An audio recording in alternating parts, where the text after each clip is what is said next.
1,000. All on the free Odyssey app. There's a rally on Wall Street today. I'm Chris Foster, Fox News. Stocks are higher on hopes of an interest rate cut next month as annual consumer price inflation stays flat at 2.7%. Most economists expected an increase. White House economic advisor Stephen Moran on Fox says there's no evidence new tariffs are driving up prices. Consumer price inflation is running at a 1.9% annualized rate since the president took office. And that's an example of the effects of the president's profoundly disinflationary policies of deregulation, border control, energy abundance, and tax incentives to boost capital stock. That's all very powerful in bringing down inflation, and you're seeing it start to work. He was in America's Newsroom on Fox. The Dow's up 449. The S&P's up 61 points. The NASDAQ up about 250.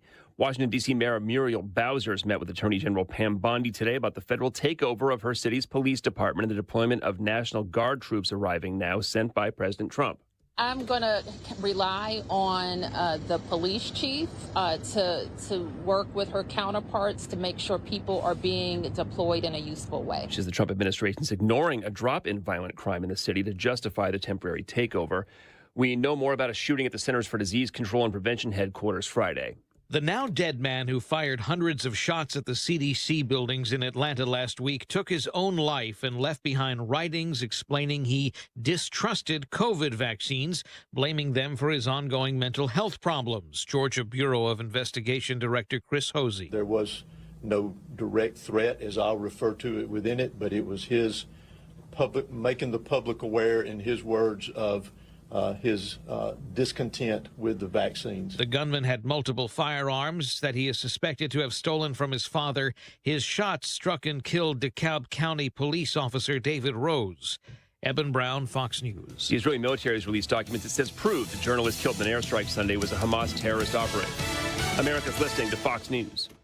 You want to see basketball played the way it's supposed to be? Tune in to Ice Cube's Big Three this summer. Watch stars like Dwight Howard, Kemba Walker, Joe Johnson, Michael Beasley, and many more, along with Hall of Fame coaches. Experience the fast pace and physical play and fun action that defines the game. You know what it is. It's the Big Three. Catch the best professional 3-on-3 players in the world live every weekend on CBS and Vice. Oh, yay, yay!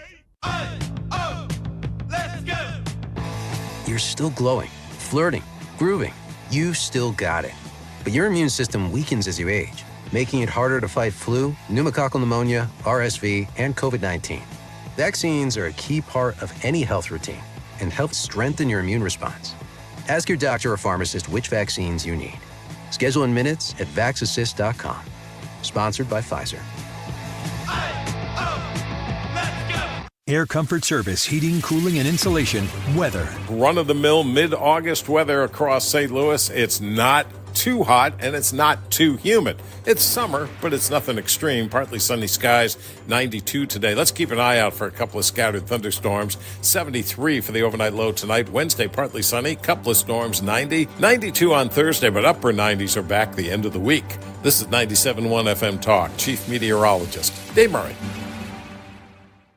The Annie Fry Show is sponsored by Air Comfort Service Heating, Cooling, and Insulation. Don't melt in the heat. If your AC unit isn't working, Air Comfort Service can get you back in the comfort zone fast with an AC service call for only $99. To get your AC serviced, visit aircomfortservice.com.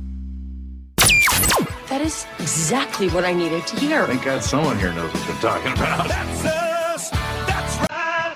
Gotta love this American ride. All right, you need to take the time and get the full picture.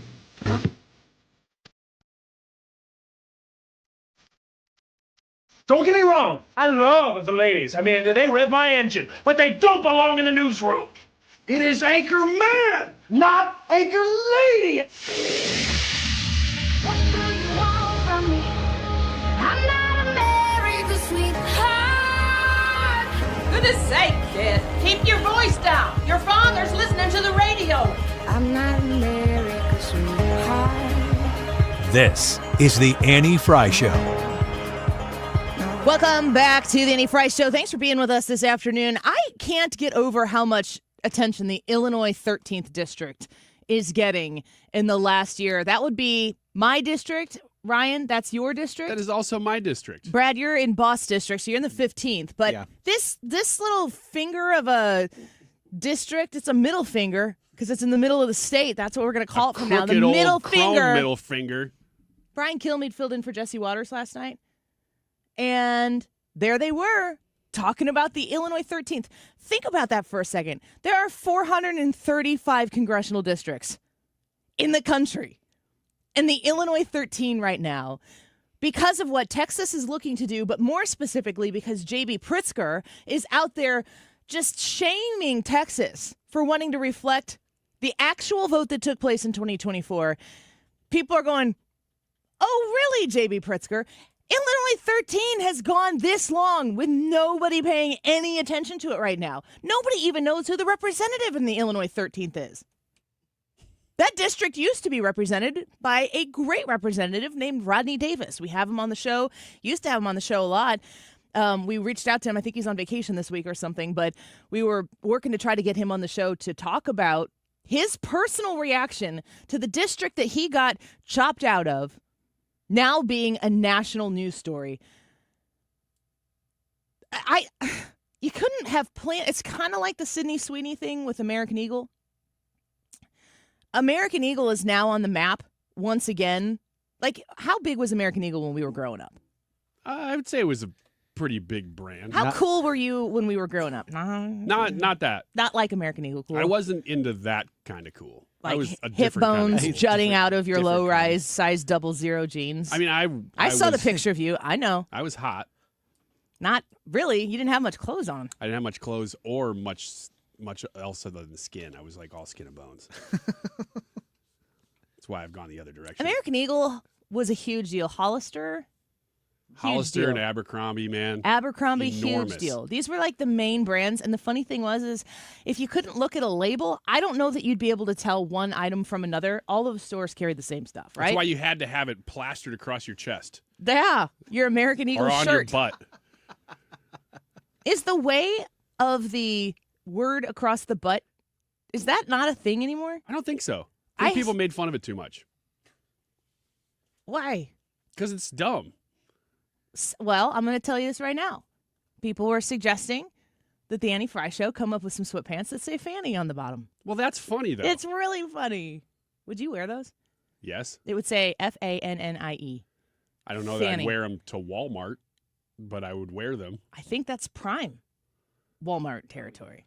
Brad, let's cue up the press conference that's taking place right now. We've got Ryan Schmelz coming up in about 15 minutes from now. I'm looking forward to talking to him, the latest of what is happening in at the Capitol. But also, I'd like to know from Ryan Schmelz, as somebody who's a resident of Washington, D.C., I'm kind of shifting my mental perspective here, how to come to the show and to report on things that are going on. Yesterday, of course, Donald Trump comes in and says he's taking control of Washington, D.C., home rule. They're making it so that Washington, D.C. should be a shining city on a Capitol Hill for the world to see. He said in there, how embarrassing is it for him to go meet with Vladimir Putin in Russia, while in Washington, D.C., it's dirty and people are running amok and it's dangerous and people don't want to go there and he's going to go tell Russia what's up? He said in that press conference, like, that's really kind of embarrassing for me to have to do that. It has been so interesting to hear people in the media. It's funny because the people who are in the media who are actually in Washington, D.C. are providing their own anecdotes of, like, within a week's to month's time, crime that they've experienced being in Washington, D.C., that they are living themselves. These are not like reports indicate. It's the anchor at the news desk going, I got mugged earlier last month.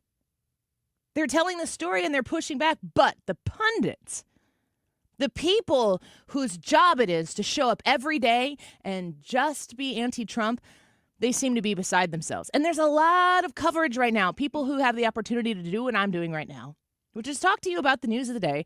There's a lot of people who are pulling their hair out over the idea that there are individuals, talking heads in the media behind microphones and cameras, in front of cameras, who are like trying to explain that Washington, D.C. is not that dangerous. I'm kind of over those people because they knew before the details of any news story came out today, and they know before any news details of any story comes out tomorrow, they already know what their position is. What did Trump do? We are opposed to it.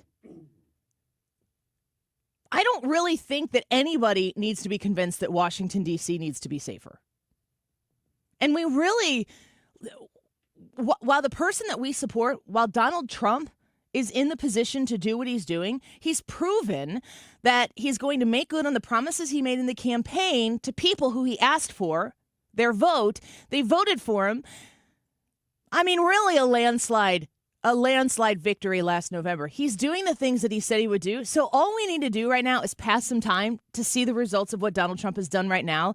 And we get to choose what we do with that time. And I don't know that what we need to do with that time is try to convince you that these people who are out there saying Washington, D.C. is safer than it's been in a long time, we're not going to change any of their minds, because their minds aren't made up because of the story that we're talking about. Their minds are made up about Donald Trump. They hate him. They despise him. He is the arch enemy.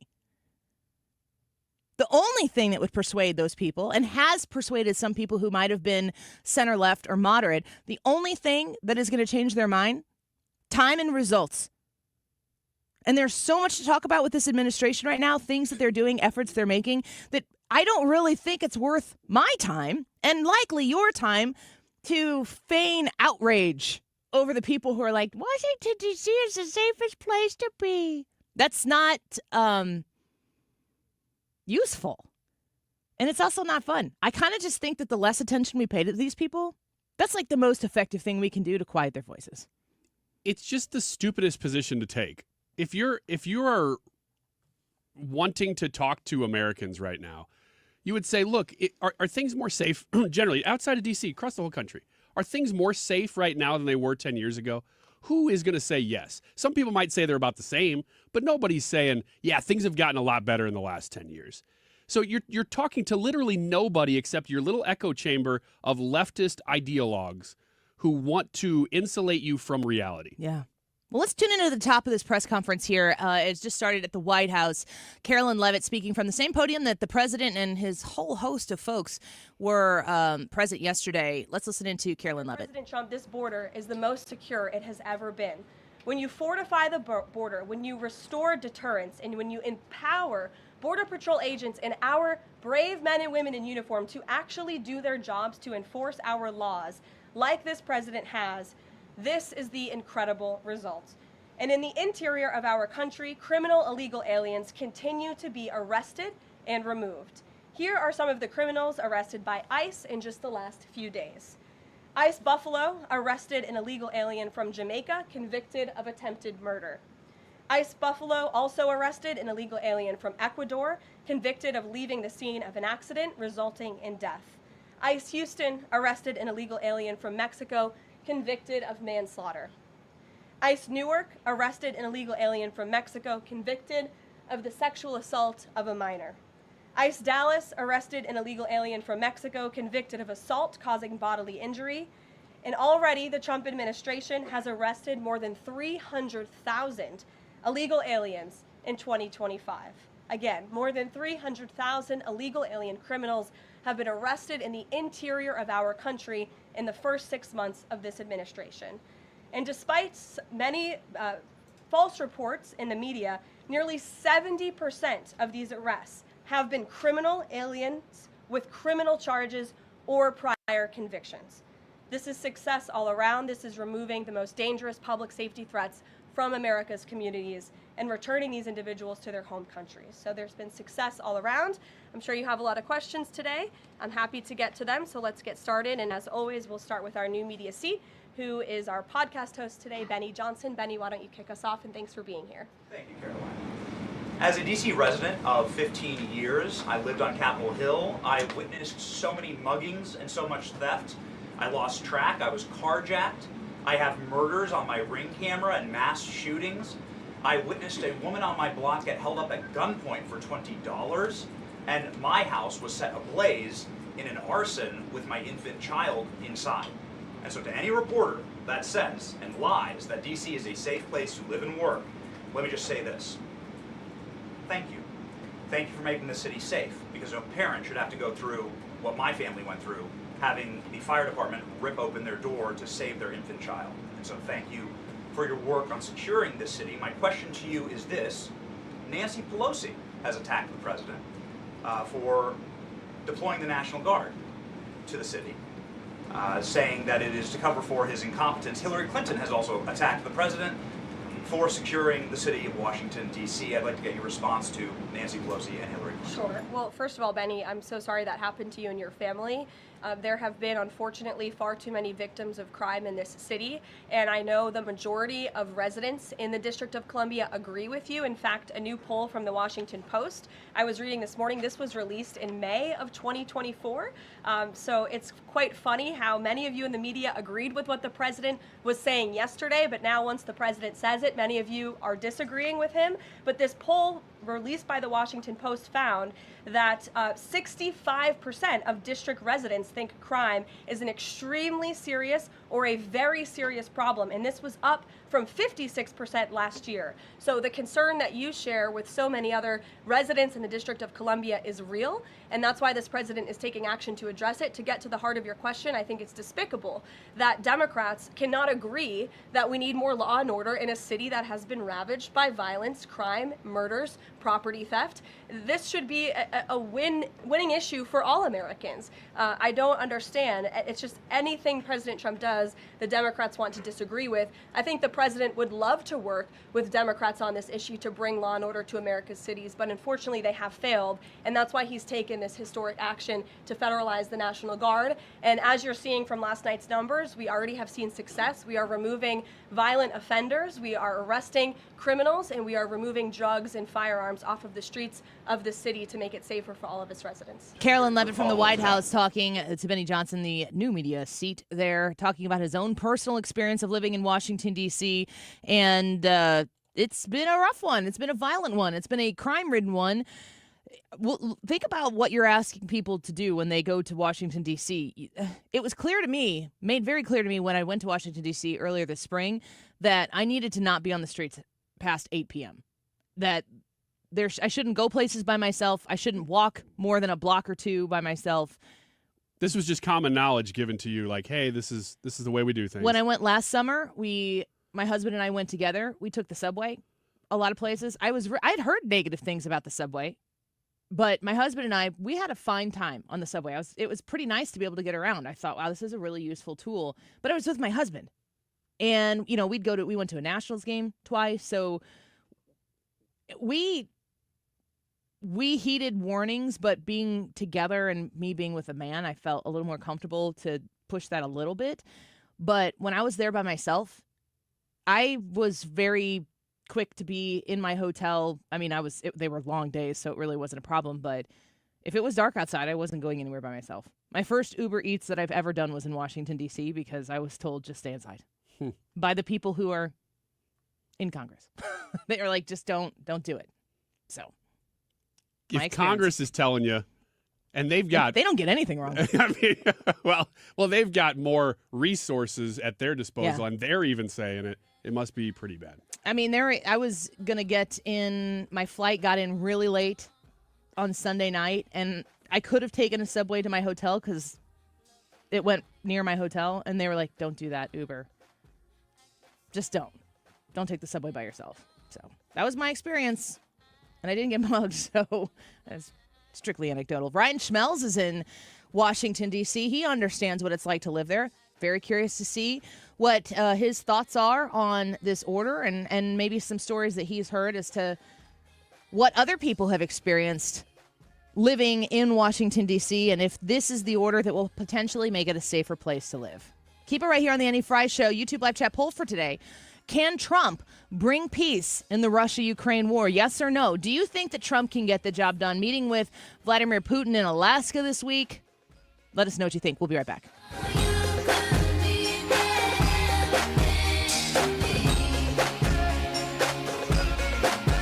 Home Shield Foundation Repairs.com, 314-227-9636. 314-227-9636. Home Shield Foundation Repair can help even out, level out, seal up that crack that you have in your concrete that's causing trouble. It's always kind of a bummer when you notice a crack for the first time, but just a simple crack in the stone, in the concrete that is there, that's not really a huge problem. As soon as erosion sets in or the ground shifts a bit underneath it and it starts to become unlevel, then you have a problem on your hand. You know the place at your home that has this issue. You're thinking about your patio or your walkways. Maybe it's a sidewalk near at your place of business, driveways even. If you have a commercial concern with uneven concrete, you certainly can call out Matt Hayes and Home Shield Foundation Repair to take care of this. It comes with a 5-year warranty, and he uses a method called polyjacking to fix the problem. 314-227-9636, HomeshieldFoundationRepairs.com. Stop everything you're doing right now and ask yourself, are you currently receiving steady paychecks? What about when you're retired? Will you receive a monthly check to cover your expenses and also have some fun? Marvin Mitchell and the team at Compass Retirement Solutions calls this mailbox money. It's a monthly check you'll receive throughout retirement. They don't want you to worry about if the money will show up or how much money you'll receive. The only thing they want you to think about is how to spend it when it arrives. Find out how to get enough money in your mailbox every month when you're retired. Call Marvin Mitchell and the Compass Retirement Solutions team at 314-373-1598 to start working on a plan that can help you create the monthly income you'll need in retirement. Call 314-373-1598 right now and schedule a visit with Compass Retirement Solutions. 314-373-1598. Firm offers insurance services, investments, and services offered through Compass Retirement Group, a registered investment advisory in Missouri and Illinois. You've been listening to the very popular Wellness One for many years, Saturdays and Sundays on 97.1 FM Talk. We're happy to share that we've expanded the show to 4 times a week. Yes, 4 times every weekend. Saturday at 10 a.m., Saturday at 8 p.m., Sunday at 9 a.m., and Sunday at 2 p.m. It's the same great show designed to cut through the nonsense and provide you a common sense, science-based strategy for a healthy life. So join TJ and Aaron for Wellness One. Now 4 times a week on 97.1 FM Talk. Baron Mirror Glass and Door, simply the finest when it comes to mirrors, glass, and shower doors. You can't find better quality, better prices, or even better service than at Baron Mirror Glass and Door. Baron Mirror Glass and Door has the largest, most beautiful showroom in all of St. Louis, full of the latest, most custom designs. Our must-see showroom is conveniently located in Chesterfield Valley. We have the basics all the way up to the elite. Baron Mirror Glass and Door can't be beat. Viking, dedicated to creating travel experiences for the thinking person, with programs designed for cultural enrichment on board and on shore. Discover more at Viking.com. That's Viking.com. Viking.com. Rooted in faith, grounded in family. We're back with more truth. This is the Annie Fry Show.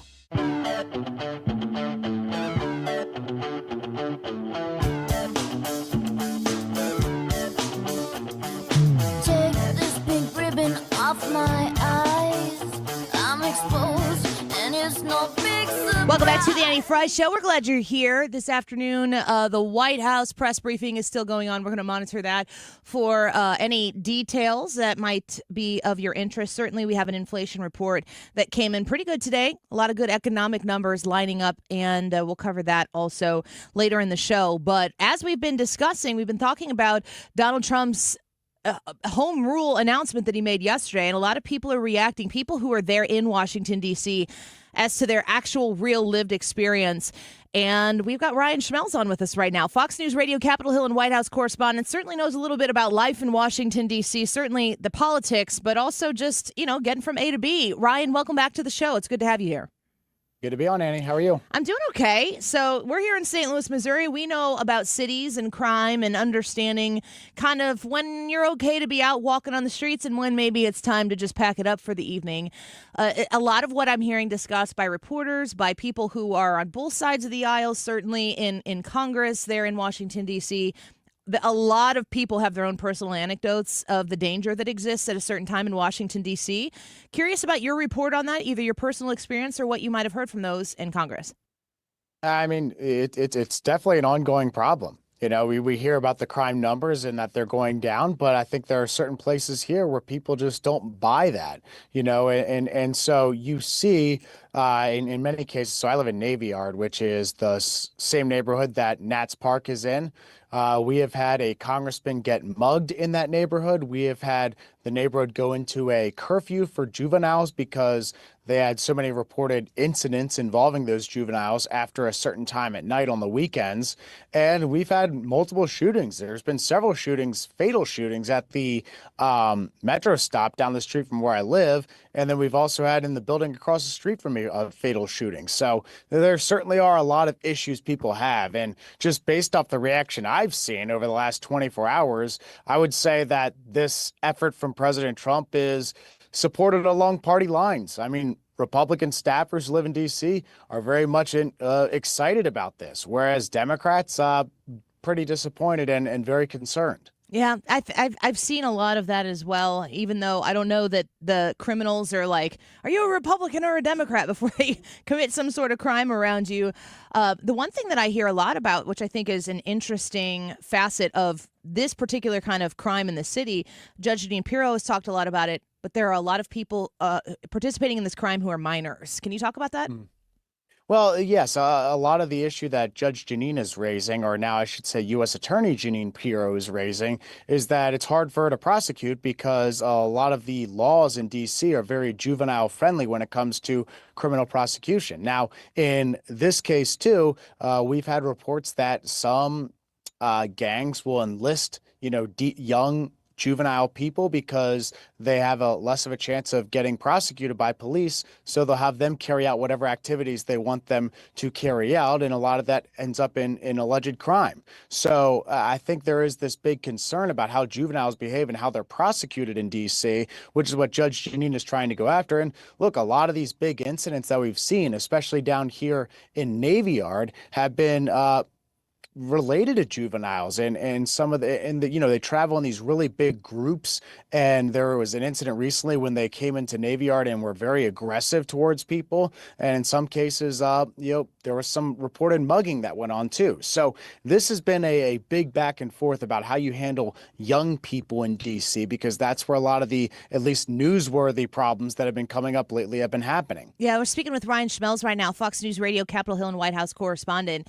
It does seem like there's a loophole in the justice system in Washington, D.C., that maybe those people, those criminals that aren't minors, are using it as an opportunity to take advantage to still commit crimes and do it in a way that has less repercussion. I want to shift gears a little bit here. I've seen a lot of reports about Adam Schiff, now Senator Adam Schiff, then Representative Adam Schiff. Of course, he is under investigation for mortgage fraud due to his owning of homes, I think, in Maryland as well as California, and claiming it, both of them, as a primary residence. But just in the last 24 hours, it's been revealed by the, I believe, FBI that Adam Schiff was actively directing the leaks of classified information as a representative in an effort to try to damage President Trump. Can you talk to us a little bit about that story and what kind of legs it might have here in the future?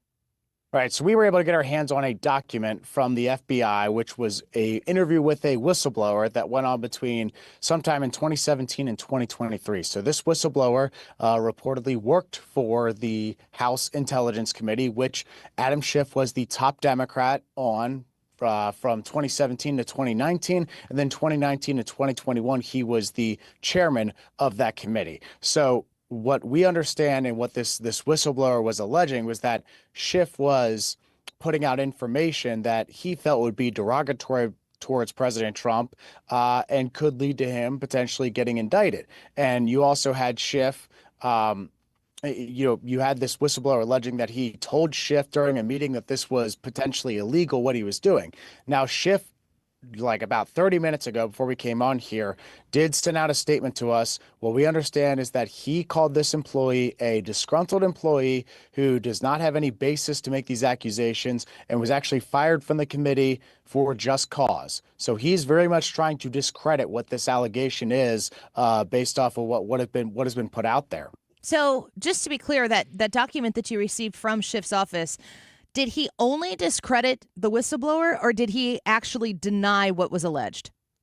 He denied what was alleged too. But the statement we put in a request for was directly from the whistleblower allegation related to leaked information, because the whistleblower is alleging that he was leaking this information out, whether it was to the press or just to the public, in order to pretty much, hurt President Trump. And so that's what our request was directly for. And he denied that. He pushed back on it extensively and also criticized the whistleblower making the allegation. So it seems like he believes he's very aware of who this person is, even though we don't know who it is. Ryan, this is Ryan. Adam Schiff has a pardon at the moment anyway. Is this the kind of stuff that he was seeking a pardon for, or that he got a pardon for? Would that include these allegations? I don't even remember if Adam Schiff actually formally requested a pardon from President Biden. I think a lot of that was kind of done without any type of consultation. That was, from my understanding, is that President Biden did a lot of that preventatively, just so that President Trump wouldn't go after these people when he got back in office. That includes Hunter Biden as well as a few others. And Adam Schiff was obviously on that list. So I'm not quite sure that Adam Schiff, at least I'm not aware of Adam Schiff ever formally requesting President Biden pardon him. Ryan Schmelz speaking with us right now. One last question before we let you go. I would be remiss if I didn't ask you about the Texas fight, the redistricting of those congressional seats in Texas. Now, Ryan, I live in the Illinois 13th district, which of all of the districts right now is getting a lot of play. Never has been discussed really before at this level, but it's that one snake-like district in the state of Illinois, right across the river from St. Louis, Missouri. And people are looking at J.B. Pritzker, the governor in the state of Illinois, going, why are you stepping into this argument here? You've got no ground to stand on. Look at your districts. In your estimation on Capitol Hill, does it seem like a foregone conclusion that there are going to be some serious redistricting done in Texas and it's just a matter of time? I think people are getting ready for it to be a possibility. Now, there has been some pushback from this. There have been some members of the congressional delegation in Texas, Republicans, who don't want to see this happen because they have their current district. They've gotten to know their district. They've mapped it out, established their lives there. And some of them aren't exactly fans of this idea of redistricting. Now, there's also this concern, I think, that this is going to be an escalatory measure where this starts in Texas and then it goes on to California, it goes on to Illinois, it goes on to New York. And you could see some Republicans in those states get a little vocal. In some cases they have, like Will Kiley in California. Their argument is, and I think there is some concern in GOP circles, that there are more blue states out there that have significant numbers of Republicans in Congress than there are red states that have a significant number of members of Congress. So I think everyone's kind of getting ready for this thing to really hit the fan and be an escalatory measure. But at the same time, the one thing that Republicans who are kind of okay with what Texas is doing and keep pointing out is that Texas, the way their state law is written, kind of allows them and gives their state government more power to go about this, whereas California, in many ways, I believe, has an independent commission, which makes it pretty hard for them to pursue a new map at this stage in the game. So every state, it's kind of different, but that's kind of one thing that keeps getting pointed out, is that it's probably harder for Gavin Newsom to do a decade redistricting than it is for Texas to do that. Yeah, it's going to be interesting to see the domino effect. Living in the Illinois 13th, I would say that Texas wouldn't be the first one to touch the domino, but we'll see. We'll definitely see how it materializes here shortly. Ryan Schmelz, stay safe in Washington, D.C. Maybe it'll be safer for you by the time we talk next. We're grateful for your insight, as always. Hey, thank you, Annie. Have a good one. You as well. Bye-bye. Ryan Schmelz is a Fox News Radio Capitol Hill White House correspondent. Lives in D.C. Great to get his personal experience there. On X, follow him at Ryan Schmelz Fox. A great follow there. Let's take a quick break. More Annie Fry Show around the corner. Let's discuss this. Can Trump bring peace in the Russia-Ukraine war? Yes or no? Do you think Trump's the guy who can get it done? He certainly gave us the impression when he was running that he'd be able to solve it very quickly. And obviously, even though we're, just 200 days plus a few into this administration, he hasn't done it yet. Big meeting coming up in Alaska between these two individuals. Let's talk when we come back. Don't go away.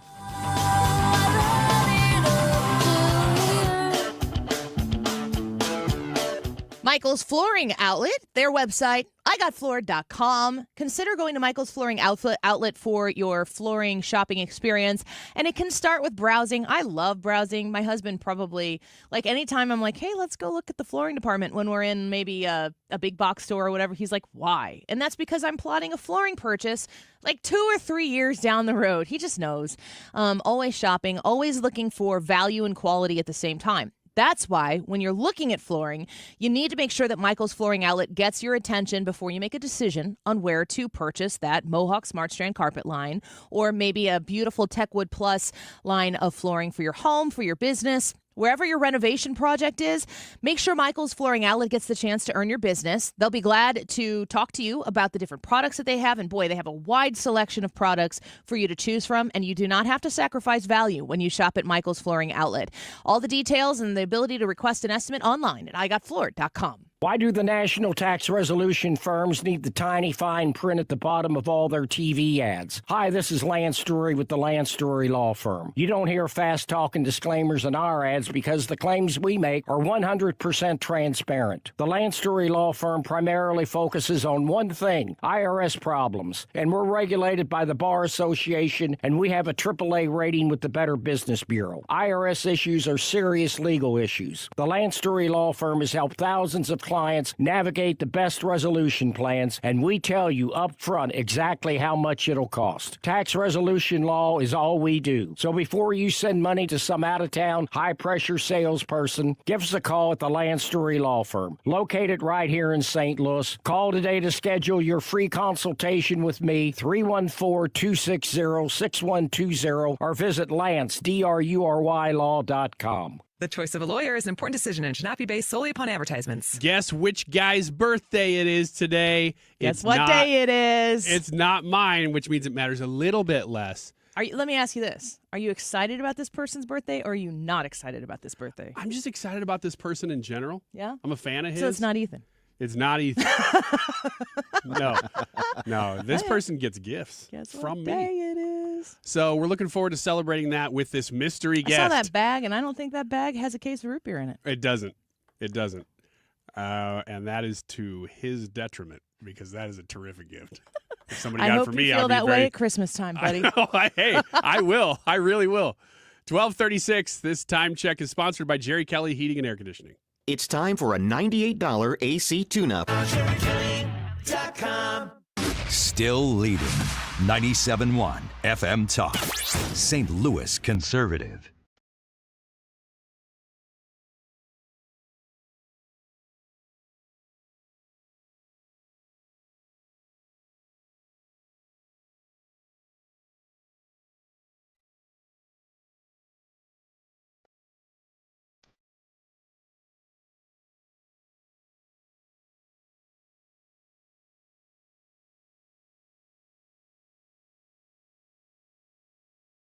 Welcome back to the Annie Fry Show.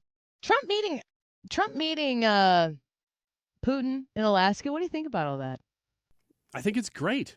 I'm wondering how many times Donald Trump has been to Alaska, specifically as president. I think that they have a rally there, maybe the first time around or something. I don't know the answer to that. Because I would think that Alaska, it'd be, we're like, oh, flyover country, nobody comes here. And Alaska's like, we don't even have the sun. Yeah, but then they have extra sun. Yeah. So it makes up for it. Could you do it? Could you live there? Live in Alaska? I think I could. If you live on the coast, especially south, like the furthest south part of Alaska, the climate's really nice. So I would enjoy that. Like Jamie Lissow. Yeah. He lives in Alaska. I don't know if he still does. Last I knew he did. I think his kids are there. He lived there, but he got remarried and everything. Yeah. I don't know. Could you live in Alaska, Brad? Yeah, I think I could. But I like in that southwestern portion of Alaska. I couldn't live up near what is it? In the southwest, so he could Barrow, Alaska, wear the hat. or whatever. Mm-hmm. Yeah, big brimmed hat. Yeah, cowboy hat. Yeah, welcome to Juneau.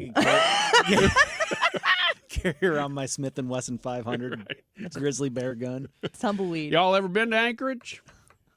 Yeah, they got about 4 or 5 of them over there. Now you're doing Louisiana. Sure. Oh, like it's wrong. You crossed the line there, birthday boy. Says you. Yeah, You're like, well, Brad, that is not historically accurate. Give me a break. you got to use the correct. You got to use You could do an Alaskan accent, Ryan. Accent when you're doing Alaska. An Alaskan accent. Yeah. No, I don't. No. Plus, you get tons of subsidies for living there. Yeah, you do get money for living there. Like what? Free oil money. I don't know who's paying it.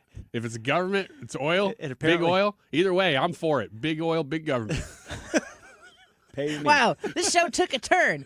I'm trying to load up a clip, and all of a sudden, I'm hearing. This is your fault. Yes, it I is. can tell you were trying to kill some time, and I had to fill it with that. I'm going in to speak to Vladimir Putin.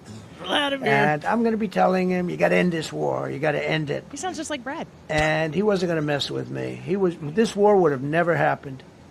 You know, we had a discussion about it one time, and we never had that discussion again. Would have never happened. So I'm going. If you haven't learned anything about the Russia-Ukraine conflict and Donald Trump, the number one thing you need to know is that if he were president, it never would have happened. It's what you should have done in the new media chair. You should have said, Ms. Levitt, would the Ukraine war have happened if President Donald Trump had continued? I'm glad you asked, Danny. It's about time we clear this up. Do you think it's true, though? I mean, every foreign policy guest that I've ever had on that I've talked to about this, like the Jim Tallents, the Jim Carafanos of the world, the Lieutenant General Keith Kellogg, they're all like, of course it wouldn't have happened. He's not wrong. And the reason why, in my opinion, he continues to say that over and over and over again is because he made a pretty bold promise as a campaigner that he was going to solve it. And he hasn't. And so he needs to remind people that while he hasn't solved it yet, it wasn't his problem that he created. He's trying to fix other people's problems. And if it takes longer than he promised in the first place, that's on them. And that type of stuff matters to Donald Trump. It doesn't really matter to me. I don't look at the Russia-Ukraine conflict and go, come on, Trump, where are you on this? Get a move on it. I feel like he's doing everything he can. And the number one thing I don't want him to do is sacrifice America in any way, shape, or form to try to stop and appease these crazy people in Russia from doing what they're doing so that they just hold their breath until another awful Democrat gets in office, or to just say, Zelensky, you keep fighting forever. We'll dump money into your war. Like, we can't, neither of those are sustainable. Yeah, the Biden administration for 4 years, well, for 3 years, because it didn't start right when they took office, they didn't actually try to end that war. They in a sense, tried to prolong that war. And I guess you could say, well, they're trying to give Ukraine a fighting chance, but they did nothing to really ever attempt to end it. Well, right at the beginning, they offered Zelensky a ride out. They were just going to give it over to Russia, which would have ended the war pretty quickly. I don't think it was the United States to give over. It was the Biden administration saying, don't do this, don't cross the red line, minor incursion, all of those things. I would be surprised. I mean, the offer to get Zelensky out of Ukraine is an American admission that Ukraine stood no chance. And the ending was inevitable. I don't really think that inevitable ending is any different now than it was then, other than the amount of time and effort it's going to take for Russia to do what it's trying to do. And I've heard the Carafanos of the world and the Kellogg's and the Tallents of the world come on this show and do other shows here on 97.1. And they will often say, it's not the main point, but it usually is involved in the point, that the more that Russia has to invest in this, the more money they have to spend for it, the more capital, honestly, the more lives that they spend in it, the more they're deteriorated on the whole. And that's not bad for the United States. So in my mind, that worries me that you would perpetuate the inevitability of the war and just lengthen the amount of time it takes, the amount of lives that are at stake in that situation. Obviously, hundreds of thousands of people who have died because of this war. It's not something that a single American life should be sacrificed to stop. And you can debate the investment, the American taxpayer dollar. But it is a worthy thing to remind people that Joe Biden did start this war, because it's not so much about Donald Trump anymore, but it's about the next election. You want the Joe Bidens of the world back in charge, you're going to have more wars. I mean, how can you look at what we know from Donald Trump 4.5 years into him being a president and seeing how averse he is to war and how willing he is to negotiate peace?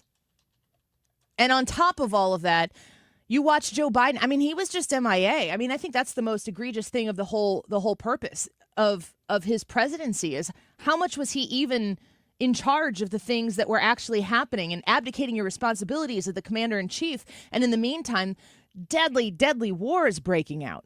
I mean, the Donald Trump factor here is significant.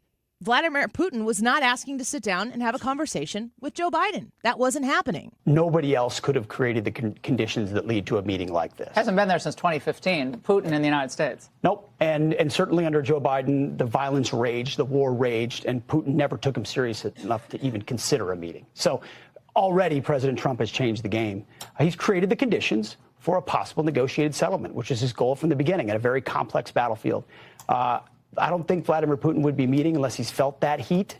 And I think there's a chance. And the president's laid out the parameters, and so is Steve Witkoff and others who are in the we're in the strength side of the peace through strength business. But on the negotiating side, there's going to be, could be land swaps. There's going to be concessions. No one's going to be happy. But if anybody can do it, it's going to be President Trump. So Pete Hegseth, the defense secretary.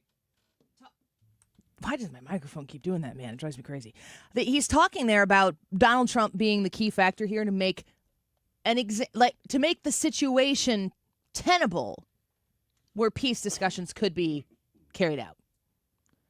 The conversation now can take place where the end result could be peace because Donald Trump has set the table for people to come to it and have those discussions.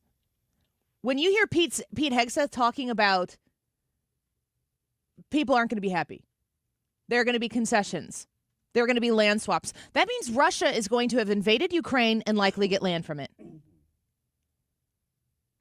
Do we live in a world where we can be absolutist about that? I don't know that we realistically do. I don't know that we the world, the entire course of world history is essentially land swaps at best. But most likely just land seized.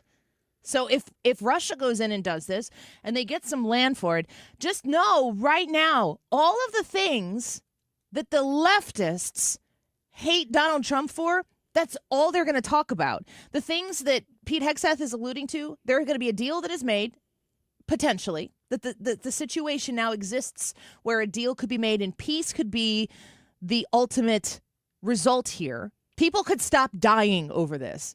It might involve land swaps. Vladimir Putin might invade Ukraine and walk away with something. And to the left, they're going to pin the fact that Russia did this, that Vladimir Putin did this and got something out of it. They're going to pin it on Donald Trump, which puts you right back where this conversation started. Donald Trump wants to remind you, I didn't start this. It wouldn't have happened if I would have been the president. So there really is truly no pinning any of the result of this war on Donald Trump. No, but they will. They'll say that he sold out Ukraine.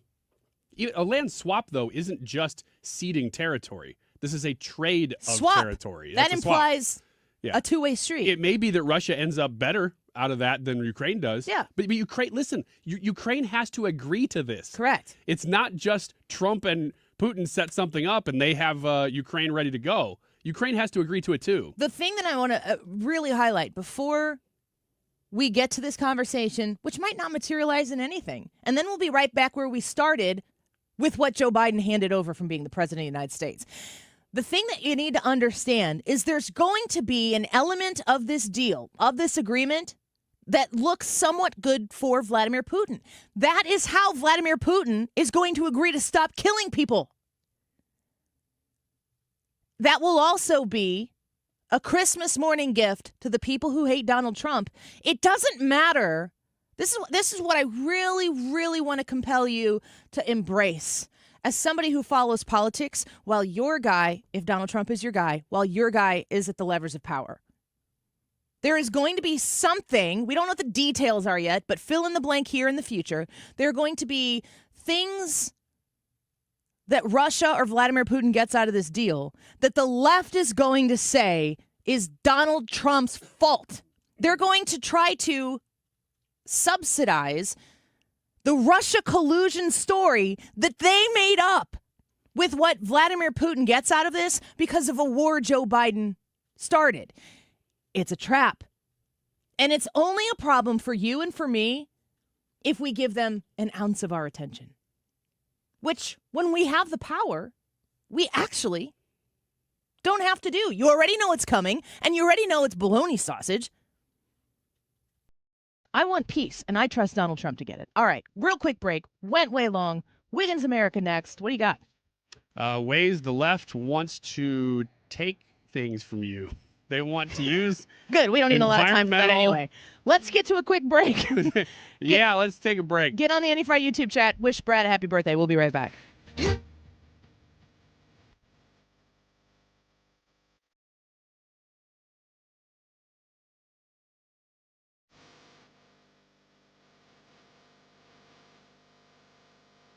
TheDiamondShop.net, that's the website. Please consider visiting them online first before you go visit them in person so that you can gain that VIP status. It's at the bottom of the webpage. You go to TheDiamondShop.net. It's just a quick little form you fill out. Then when you go shop the Red Tag Clearance event that's taking place at the Diamond Shop right now, I'm talking 70% off, up to 70% off Red Tag Clearance items, including 50% off all estate pieces. You can throw an extra 10% off those Red Tag Clearance items when you're a VIP. And the process to sign up is so incredibly simple. Why not save that extra 10%? I want to remind you, they have 0% financing, 6 months, same as cash. So if you're interested in buying something and you want to make the payments a little more bearable over those 6 months, you reach out to the Diamond Shop, you talk to them, tell them what your budget is. They're going to find you exactly what you're looking for. If they can't find it for you, they can help make it for you, and you'll be on your way. TheDiamondShop.net. Upgrade your family vacation with an unforgettable escape to the Palm Beaches. From outdoor adventures and laid-back beaches to thrilling family attractions and animal encounters, the Palm Beaches have something for everyone. Discover premier resorts with creative kids clubs that will keep the little ones entertained while you enjoy world-class golf and spas. We are the original, the one, the only, the Palm Beaches. Plan your trip at thepalmbeaches.com. Annie Fry, Ryan Wiggins, Brad Range. It's the Annie Fry Show. I like to move it, move it. I like to move it, move it. I like to move it, move it. You like to move it. Wiggins! Oh! Wiggins! All right, if the left has their way, the environmental left, this is the stuff that they would be taking from you. The who? The environmental left. The like greenies? Yeah, the greenies. They passed their Green New Deal so that you cannot have paper towels. Do you use paper towels? Hell yeah, I do. Heck yes. I use them like crazy too. Yeah. And they say, well, you're ruining the environment. Good paper towels are worth investing in. You buy the cheap ones, you got to use the whole roll to clean up one spill. Not worth it. I use the cheap ones, but I do use them. And they say that the alternative to using paper towels is to use Swedish dishcloths. No. They're reusable. No. But then you'd have to wash them. That's the point. I don't even know what that is. It's like the ShamWows. It's like those little microfiber cloths that you can use and reuse over and over. Nah, that's lame. They say that you need to be using those instead. How about single-use coffee pods? No, I never used them. No? No, not for me. You get yours at Scooters. Every day. So they might use them. I don't know. I love what they do. Those are single-use, yeah. too. Single-use coffee pods because you're using so much plastic with your K-Cups. But Not you me. can get the ones that are reusable. Are they easy to use? What? A K-Cup? Oh, super easy. Yeah, they are very easy. I couldn't figure one out in the hotel I was in. I think it was D.C., and I needed coffee, and I needed it bad. And I, fought with that thing. Couldn't figure it out. Did you ever use them? I'm not like super stupid, but I was too stupid for that thing. That is one of the trends in every couple of years. A new coffee thing comes out, and everybody's got to get it. That's one that actually has stuck around. Though. No, now they do the K cups that are reusable. That's what they're saying to do here. Use the reusable K cups. Use the reusable, but you got to fill them yourself. Yeah. Well, I'm like, isn't the whole point of the K cups to make it like super convenient and on the go? You don't have to worry about it. No, stupid. Just stick it in there and you go. Just make a pot of coffee. That too. Parchment paper and aluminum foil. You can't use those anymore either. That's lame. Parchment paper and aluminum foil? Mm-hmm. What are you supposed to use? Because when you bake, you can use silicone baking mats. I use them. I do too. I hate them though. My wife got them, and I'm like, why? Why? We put the silicone on top of a cookie sheet. So right, same thing. But you're just not having to throw anything away. You can find a theme here. They're trying to reduce the amount of things you throw away. I drive by the landfill every day going home to and from, and I'm for it. If I can work it in my schedule, like if it doesn't become a huge burden to me, I will take some extra time to be reusable. Well, that's the thing is some of these things are a burden. Yeah. What about dryer sheets? Do we use them? Do you even use dryer sheets? Yep. Love them. Yeah, I do too. I love them. I never thought I'd say that. You're supposed to use the ball that you put in there. That's and put exactly stuff in? right. You're supposed to use those wool balls that bounce around. And you keep going, what's that noise? Somebody at the door? Nope. There's a ball in your dryer. Plastic bags. I'm not opposed to bringing my own shopping bags. You have to do that at Ruler Foods anyway, so we have some in our car. I'm not opposed to it. I always get a bag at Ruler. I don't. If it like in Edwardsville, you have to pay 10 cents per bag, but in Glen Carbon you don't. I will carry mounds of things out just in my arms and be like, screw you, man. Thank you. I'm not buying that bag. I'm dropping green beans on the way to the car. I don't even care. A bag would have cost me less than those green beans, and I just want you to know how annoying this is. Exactly. Yeah. No paying for bags for me. No. The last one, if we have time here, plastic wrap. I mean, it's a lot of the kitchen stuff here. There's reusable wax paper rolls now. Heck no. Oh, no. We use a lot of Tupperware. We don't put stuff in a lot of, and I want to move from Tupperware plastic to glass stuff at some point. I don't know if that's going to happen, but it's supposed to be. And you're already doing the last one. Less plasticky. Plastic water bottles. I get that there's a lot of waste with those. I will use a plastic water bottle if I need water. But I am usually planned ahead, and I usually use my reusable. Although, guys, I lost my Annie Fry Show mug. I don't know where it is. Oh, no. You can't have mine because it has my name on it. I know. I figured mine has my name on it, so it'll come back to me. Or maybe somebody hates me and it won't. I realized it last night, so I'm giving it at least 36 hours to resurface. If you find it, it says Annie on it. Send it back to me. And the name of the show. Deroy Murdock next. Hi, I'm Bob Kershaw with Retirement Advisory Group. Are you worried about market volatility? Are you concerned your money won't last you through retirement? Hi, I'm Tammy Kershaw, and as a family-owned business, we are committed to protecting your retirement, whether you're nearing retirement or already retired. We have a lot of folks that aren't aware of all the new investment choices that are available, which give you growth and protection from losses at the same time. Are you aware of all the fees that you are currently paying? We can show you how to avoid those fees. So come in now for your free retirement review and get a second opinion on your retirement plan. And just for coming in, you'll get a copy of our latest edition book, Your Key to a Worry-Free Retirement. Let us show you how to retire with confidence. We are proud to say we haven't lost a penny of our clients' money in 39 years, and we won't lose a penny of yours either. Let our family help your family. Call us now at 314-993-9494 or go online to retirementkey.com. That's retirementkey.com. AirComfortService.com is the website for you to make sure that your HVAC system is in good working order. And I want you to understand how committed the Air Comfort Service is, of course, to the community, but also what they do. They are committed to being the very best at it. They're committed to being somebody who, when you have them come out to your house, listen, they get it.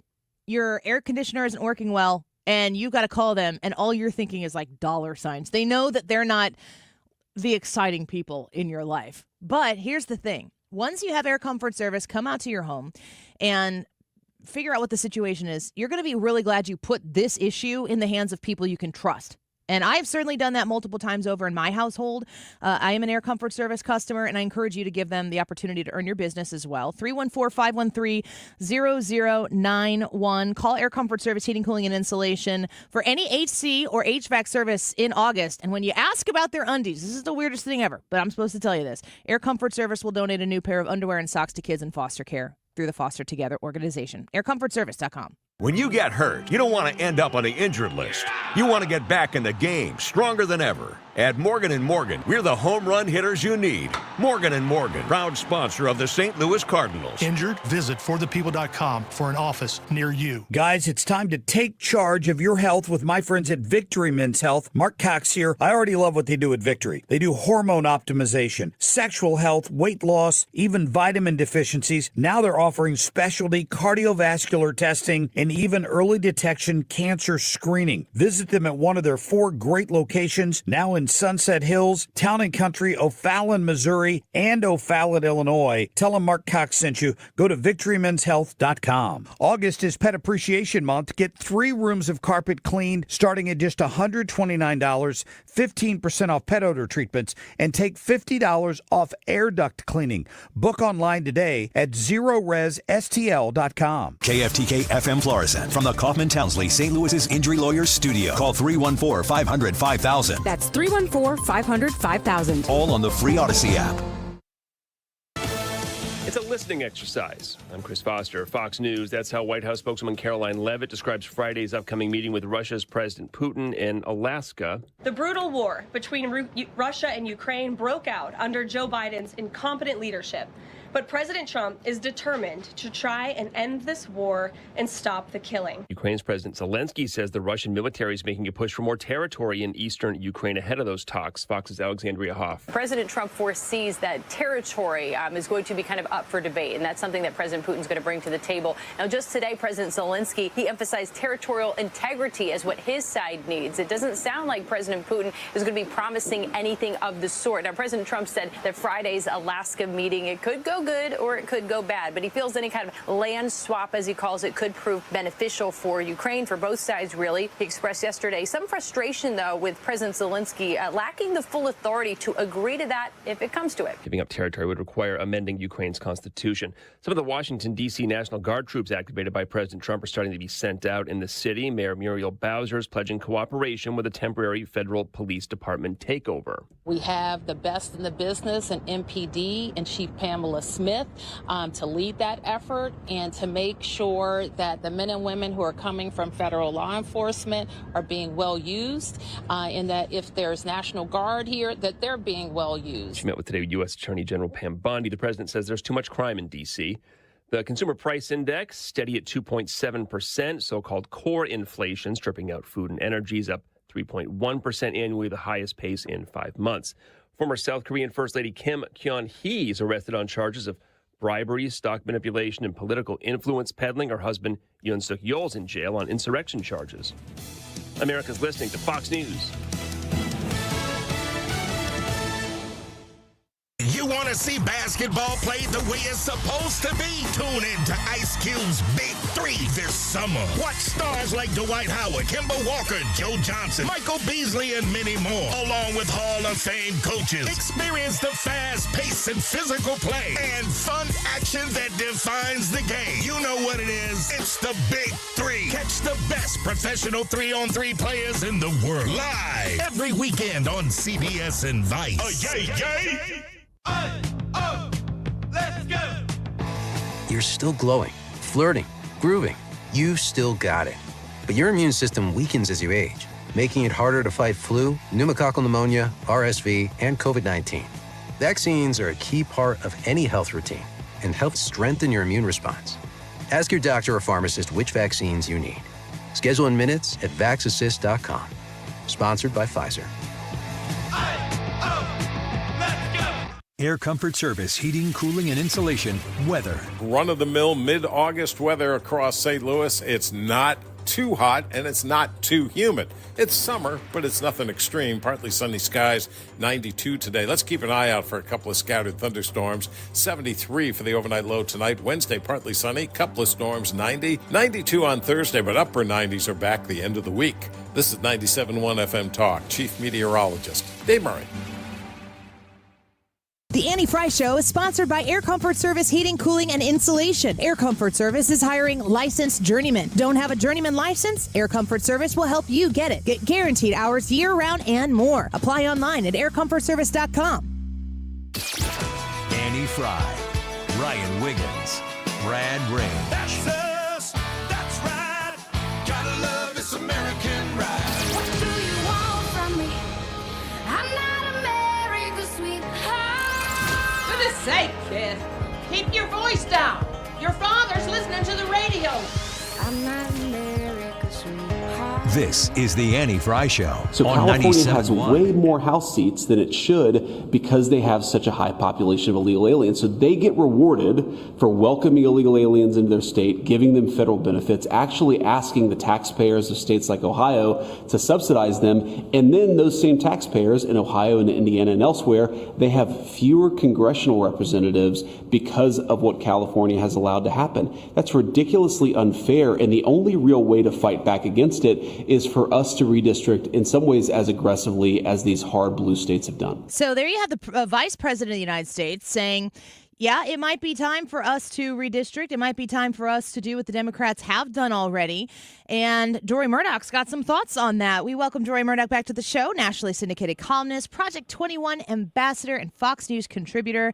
And he's got a piece in The Spectator right now titled, Make the Census Great Again, Stop Counting Illegal Aliens. Deroy, welcome back. Great to have you here today. Great to be with you again, Annie. Thank you. So you're talking about making the census great again. I always want to point out, and when we have these conversations, the Census Bureau itself, after the 2020/2021 census, said, wow, we kind of screwed this up. Isn't that right?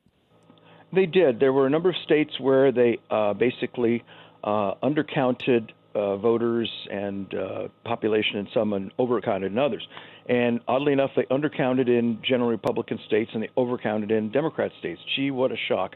And it's pretty consistent in that regard. They had to go in and make repairs and corrections. I assume that when the redistricting was done, that was accounted for. But still, there's a lot of sloppiness there. But beyond just the fuzzy math or bad math, you have this whole concept of doing a census and counting among our population. People have broken into this country, came in without permission, without invitation, without papers, and yet they're counted as Americans, and they're put into all of the calculations for how many people are in which states, how many House seats they get, which of course means how many electoral votes they get, which has a direct bearing on who becomes our next president of the United States. And this is absurd, and it needs to end. In my article, which is in the American Spectator, I point out, I give the example of a family, I call them the Winslows, family of five. They go out to dinner, or rather they go out to a movie, and they come home for dinner, and they open the door, and there are four illegal aliens sitting down at the kitchen table, chowing down on the dinner that they put aside to heat up and enjoy. And the Democrat method to this, you say, okay, well, I guess we're not a family of five, we're a family of nine, and we'll just plan henceforth to have breakfast, lunch, and dinner for nine people, and we'll find, rooms and linen and towels for the new members of the Winslow family, and there we go from a family of five to a family of nine. And by the way, call the federal government, say we're now a family of nine, not five, okay? The Republican approach to it is, excuse me, who are you people? We don't know who you are. You've got 30 seconds to get out of here. If not, we're going to call the police and have you booted. And that's how we should handle illegal aliens. I say to my friends on the left, I usually give them this example and say, how would you respond if you walked in your house and these people sitting around? They say, I call the police. I said, great. If that's what you do in your house, why should we do anything differently in our country? So just as the Winslows should say, excuse me, you need to leave right now, we need to say to illegal aliens, you broke in, you weren't invited, you don't have papers, you need to go. And by the way, we're not going to count you among our population. We figure out which people are in which congressional districts, in part because you don't belong here, you have no right to be here. But frankly, a lot of illegal aliens are either self-deporting or deporting themselves or being deported by ICE. And why are we going to count people who either are going to be kicked out of the country or are going to decide, you know what, we're going to leave and maybe we'll actually do the right thing and go to the U.S. Embassy in our countries and fill out visa applications, which they should have done in the first place. So with all my hands and even my feet, I'm applauding this effort to make the census great again, not count illegal aliens, and only count American citizens and legal immigrants who arrived here, rang the doorbell, asked to come in, and were invited to walk into our country. Those people should be counted when we figure out, who's going to be in our population, who will be available for federal benefits or what have you. I think only citizens, certainly not illegal aliens, not legal immigrants, should be counted in terms of apportionment for congressional districts. But in terms of who gets federal benefits, I think it's fine to count legal immigrants, but certainly not illegal aliens. Yeah, I'm looking at your piece in The Spectator here, and you've quoted President Trump's True Social post where he said, "I have instructed our Department of Commerce to immediately begin work on a new and highly accurate census based on modern-day facts and figures, and importantly, using the results and information gained from the presidential election of 2024, people who are in our country illegally will not be counted in the census." Thank you for attention to this matter. Is it possible to turn around some sort of census redo right now? Is the Census Bureau up for it? Well, that's a good question. Are they physically capable of doing it? I mean, look, it's we're now in August. I suspect if these people put their nose to the grindstone, they could get this done early enough to figure out congressional districts early enough for primaries in 2026, which probably would start, I assume, February, March, maybe sometime in the spring of next year. So they have to get this finished up by end of this year or very early next. Now, are these people going to drag their feet and come in at 10:30 in the morning, take a long lunch, and head out the door at 3:30 so that this doesn't get done? I suppose that will happen, but as you well know, President Trump is not shy about firing people. Yeah. These people are not sitting there working on this really hard. They'll say, look, you're out of here. We're going to bring in some people who are going to focus on this, and frankly, bring in some people who are MAGA pro-Trump people who will show up at 8 in the morning and stay until 10 p.m. and get this done. And if that's what it needs to happen in order to accomplish this, then let's get people in who'll work on it. And those who drag their feet and don't cooperate, give them an opportunity to spend even more time at home watching TV or fishing or hiking, whatever it is they like to do in their spare time. Deroy Murdock speaking with us right now, Fox News contributor, nationally syndicated columnist, and I encourage you to read his piece in The Spectator on making the census great again. In your estimation, in your thoughts, if the census were to be redone and it didn't count people who are here illegally, what would the political fallout be for that type of a measure? I think the political fallout would be huge because Joe Biden ripped the border wide open. He let in about, I think the most conservative count, according to the number of border incursions, is about 8.8 million people came in with the wide open border policy that Biden and Kamala Harris had. That's probably a lowball number. It could be 10, 12, could be 20 million. Who knows how many illegal aliens we have in this country. But when you count those people in states like California, New York, Illinois, where you live, and elsewhere, that pads the number of people, the number of congressional seats they're able to have. And, of course, the more congressional seats you have, the more electoral votes you have.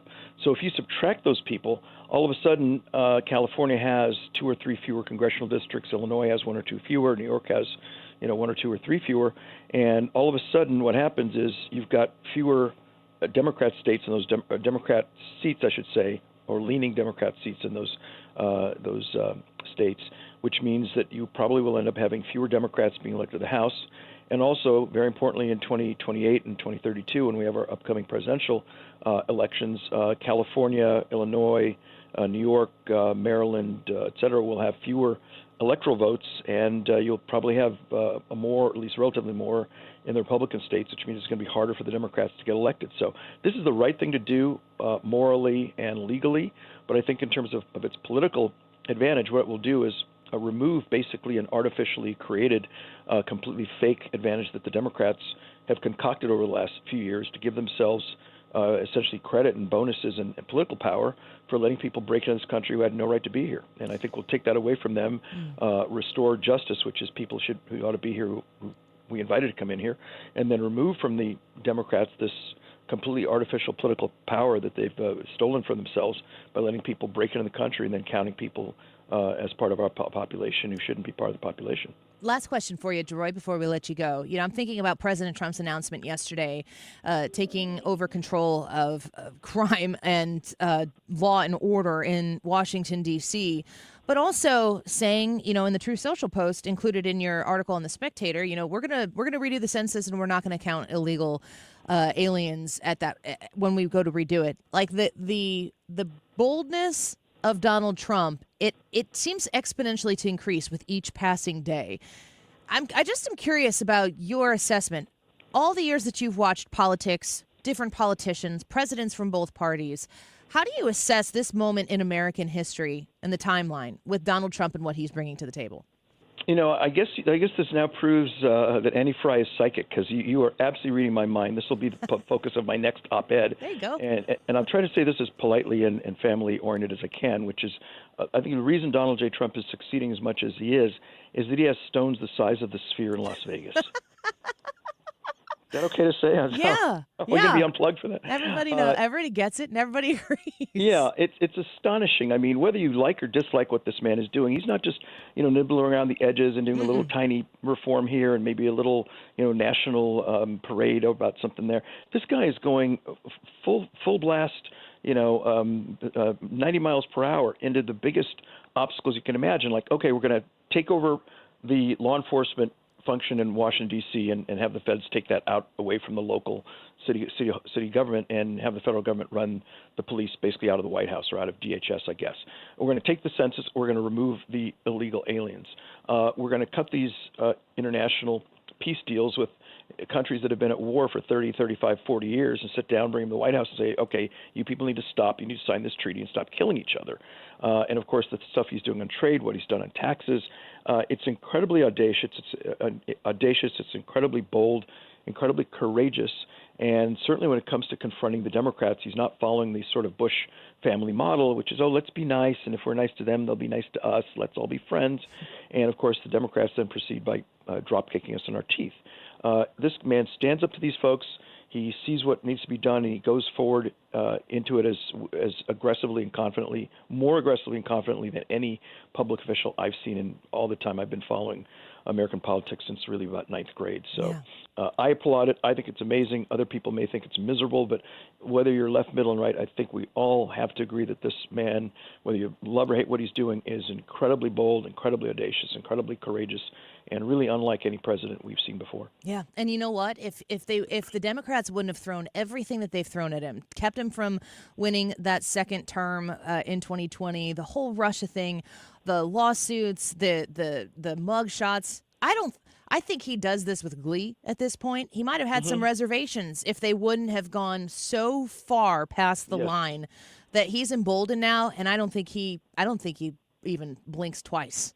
I think that's a very good point. If these people had said, look, we don't like Donald J. Trump, we're going to run against him, but we will run a campaign of issues, we'll explain why his agenda is wrong for the country and why our agenda is better, vote for us, don't vote for him. If it had been a traditional campaign, he might say, okay, I won, let's all play fair and be nice, okay?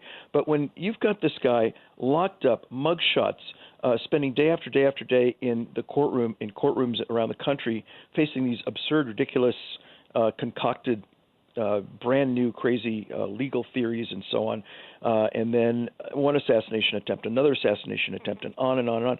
He owes these people nothing. There is no reason for him to be nice and sweet and polite to these folks whatsoever. As much as they've abused him really from 2015 onward, really for about 10 years now, there's no reason for him to be sweet, polite, and gentlemanly with these folks. They've given it to him, and he's giving it back good and hard, and I couldn't be happier. Yeah, they created it. It's amazing to watch, at least from this side of the aisle. Absolutely, that's for correct. Sure. Deroy, always a pleasure. Can't wait to read that article you got coming up. We'll be sure to share it when we do.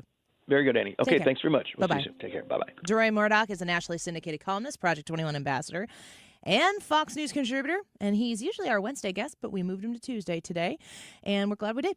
All right, let's take a quick break. John Malcolm's going to join us in about 15, 20 minutes from now. We're going to talk to him about Donald Trump's efforts to get some law and order reinstated in our nation's capital. He's the vice president of the Institute for Constitutional Government. He's a director of the Mies Center for Legal and Judicial Studies. He knows a little bit about law and order and prosecuting crimes and all of that. And we're going to get his thoughts on how does this actually implement and work? What kind of results does he think that Donald Trump might see and that everybody in Washington, D.C. might see after all of this takes place and starts to see some progress? John Malcolm in about 10, 15 minutes. Ryan Wiggins back in studio with us next. Don't go away. The rapture and the reverend and the right. You patriotic, slam fight, right, feeling pretty sight. It's the end of the world as we know it. It's the end of the world. HomeshieldFoundationRepairs.com. Concrete lifting for driveways, sidewalks, walkways, garage floors, patios, even your pool deck, especially when you're running around barefoot. You don't want to have that uneven concrete, stub toes, bloody toenails. Ugh, gross. Fix it. Fix it with Home Shield Foundation Repair and their system of polyjacking. Polyurethane foam injected underneath the concrete raises it up, levels it out, makes it safe. That safety hazard gone when you call 314-227-9636. 314-227-9636. This family-owned and operated company. Matt Hayes, the leader there. You are going to find out quickly why the crew that works with Home Shield Foundation Repair, why they are so loyal to working there and how they work to get your job done fast and get it done right. And they slap on a 5-year warranty to that just to make sure that everything is taken care of exactly the way that it's supposed to. Call them at 314-227-9636 and drop the Andy name in there. They'll be glad to hear that. HomeshieldFoundationRepairs.com. Grounded third, diving play by Arenado. They get the out! Unbelievable!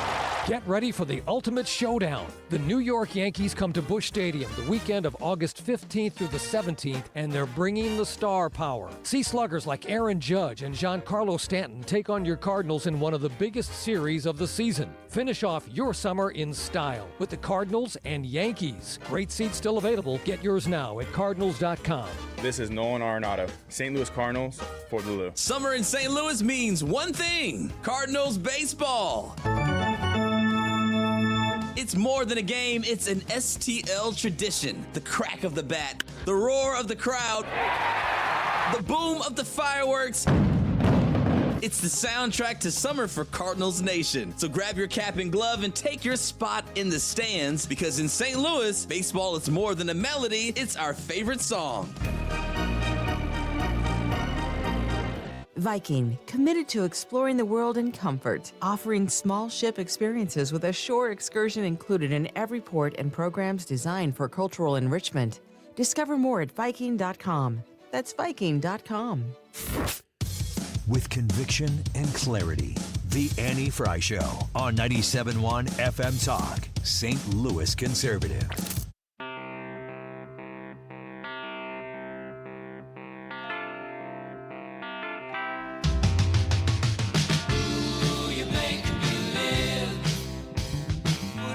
Welcome back to the Annie Fry Show.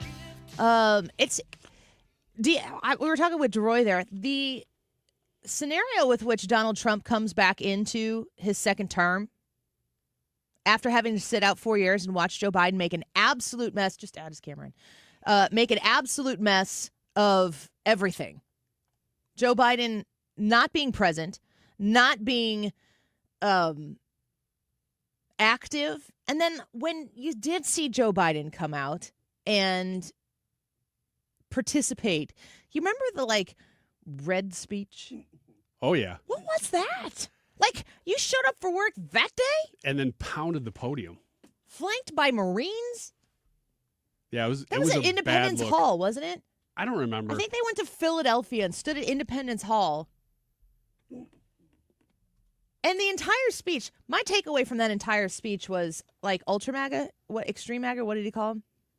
Mega MAGA? Yeah, it was something like Ultra MAGA. The entire speech was essentially a hit job on Donald Trump and anybody who's ever supported him. How dumb was that? There wasn't even really a message. See, this is what I'm talking about. When I'm talking to you at the beginning of the show about, or whatever we were discussing it, about Donald Trump going to Russia or going to Alaska to meet with Putin to try to solve peace between Russia and Ukraine. Our YouTube poll today: can Trump bring peace in the Russia-Ukraine war? There's going to be a compromise. There's going to be a deal eventually at some point, likely, that makes the shooting and the killing stop. Ukraine is going to stop being at war, and Russia is going to get something to stop. If Donald Trump is part of this negotiation which he will be at this point. He's involved enough that one way or another, the left has already cooked up all of their different outcomes that could end up being their political win against Donald Trump in this. If Donald Trump negotiates peace and the killing stops and Russia gets an inch of land, they will pin on Donald Trump that he and his best bud, Vladimir Putin, got together and look what Donald Trump gave them, completely negating the fact that Joe Biden's the one who got everybody in this mess and that Donald Trump's the one who actually stopped more Ukrainians from being killed. And I don't know how it's going to get done. I don't know if I don't have a strong, informed answer. Can Trump bring peace in the Russia-Ukraine war? Because I've actually seen Donald Trump speak on this issue enough times where I know he's not willing to give up an inch of American assets in order to make the killing stop, to bring some sort of peace. I know he's not willing to compromise America in any way, shape, or form, and that's why I trust him on it. But the point being that there's a group on the left that already knows how they're going to address every single outcome of what happens in that peace negotiation, because the only thing that matters is at the end of that conversation that they can pin something on Donald Trump, even though it's a war that Joe Biden started. You want to see how ingrained in losing the left is? That speech from Joe Biden, which I believe was at Independence Hall, had the big red light flanks behind him, 2 Marines standing guard while he gave the weirdest, creepiest speech I've ever seen an elected official of that magnitude give. That speech looked like a loser talking.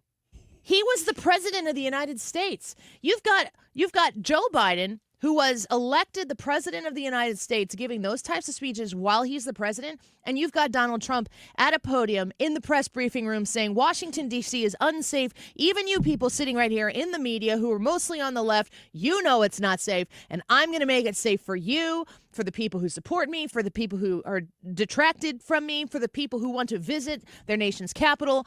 I'm going to do this for you. And he doesn't give a flying fudge brownie about whether or not people like him for it. He doesn't care what they think. Why? Because he's the president. He now has the power to do these types of things. And so he's leading. He's executing that office. He is out there doing the things he said he would do instead of worrying and fretting and hand-wringing himself all the time over the political fallout of the stuff that he does. He's just doing what he thinks is right. And the Joe Biden presidency, when he would come on the scene, it was when it was absolutely politically necessary for him to do it. And then he'd make an incredibly politically charged statement.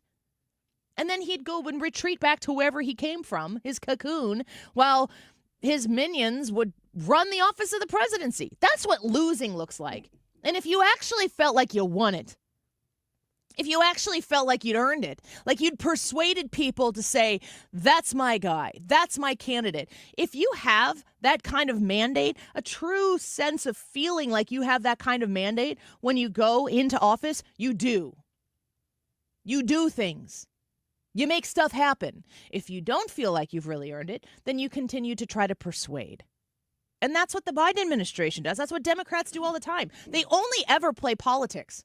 The only battlefield they ever win on is a political one every now and then. You've got Gavin Newsom and J.B. Pritzker fighting national battles for attention while their states are crap holes for the residents that they live in. The people are fleeing as soon as they can unplug from Illinois, as soon as they can unplug from California, as soon as they can unplug from New York, they go to red states. They go to Tennessee, they go to Florida, they may go to Texas, they go to Austin or something like that. When Donald Trump wins, especially the way he won in November, he gets in office and he just starts doing. And he hasn't stopped. I don't think he's come up for air yet. Yeah, the interesting thing about him that I don't think we talk about enough, and it's probably a personality thing, it's definitely an approach, is he starts from solution and works backwards. He goes, what do we need? What's the right thing? What do we need? What's the country need? And then that's the thing. Okay, how do I get there? What's the process? I'm not a politician, so I've never really done this. How do you get me there? Lawyers, get me there. And every other politician, and I would say even myself as a conservative in the past, did it through, well, how do we use the process? Because I like the process. The American process is a good process. It's got checks and balances. How do we use that to get to the good solution? And he has blown that up and shown that actually the whole point of having the processes is that they produce good solutions. So he starts from the solution. The Republican side of the aisle, at least at this point in time, and I wouldn't say this about the Republican Party probably at the beginning of when I started doing media and stuff like that. I think it's changed that rapidly. The Republican Party is interested in results for the American people. The Democrats are interested in how you feel.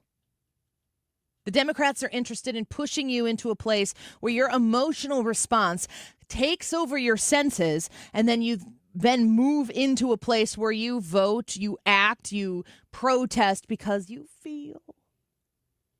I'm really digging a lot of the stuff I'm seeing on social media lately, which is people kind of doing the normal like woke thing, and they're kind of chastising. And there is a lot of stuff out there going, we don't care.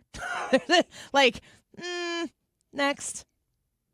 Your feelings aren't my concern. Now, if I'm acting in a certain type of way where I'm invoking feelings from people that matter in my life, if I'm doing something to hurt those people's feelings, I care about that.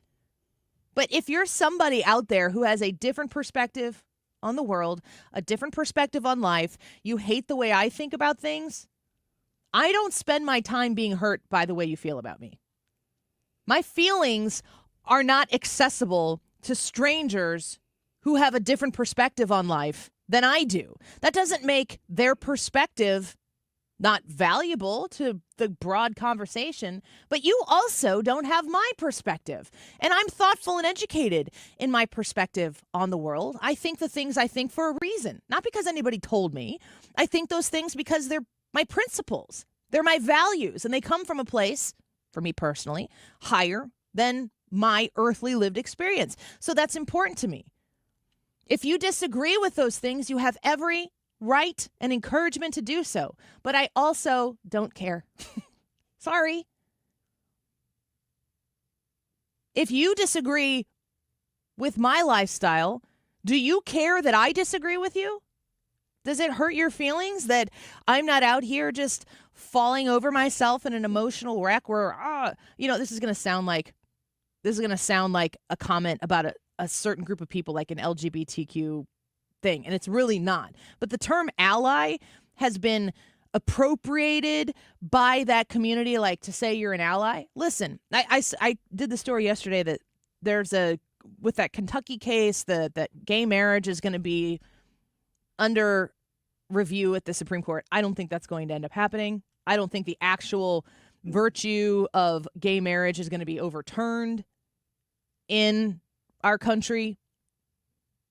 I really do think that there is a community in this country right now on the left that has nothing to do with sexual preference or identity. It's just the greater thing that the word ally has been hijacked as kind of a hostage situation. You're either an ally or you're not. And if you become an ally, you have to subscribe to everything that they tell you that you are. Otherwise, you're not an ally. And if you're not an ally, you're an enemy. Well, an ally to what? I'm a Bible-believing Lutheran Christian mother of four, tax-paying citizen in the messed up state of Illinois. Are you an ally to me? Because all I need you to do is support my freedom, and you are an ally to me. You don't need to believe you don't need to believe the Bible to be an ally to me in this earthly world. You don't need to do all of those things and check all those boxes for us to be, moving in the same direction, but that doesn't go the other way. That's the way the progressive left is today. And that's what losing looks like to me. If you're always checking on everybody else and trying to manufacture what everybody else is doing at all times, that looks like losing to me. And what I saw President Trump do yesterday, to Ryan's point, he identifies a goal. Washington, D.C. needs to be cleaner. It needs to be safer. It needs to be a place people can come to work, a place where people can come to visit. It needs to be that for the people, the taxpayers of this country deserve it. And I know a solution on how to do it. And so he does it. He's not really concerned with how you feel about it. He has the right to do it because he's the president of the United States. We're pretty blessed to have him. When we come back, John Malcolm's going to join us to talk about this very particular thing. How does this work? How is it implemented? And how quickly can you see results when you prioritize law and order over feelings? John Malcolm on the Annie Frey Show next.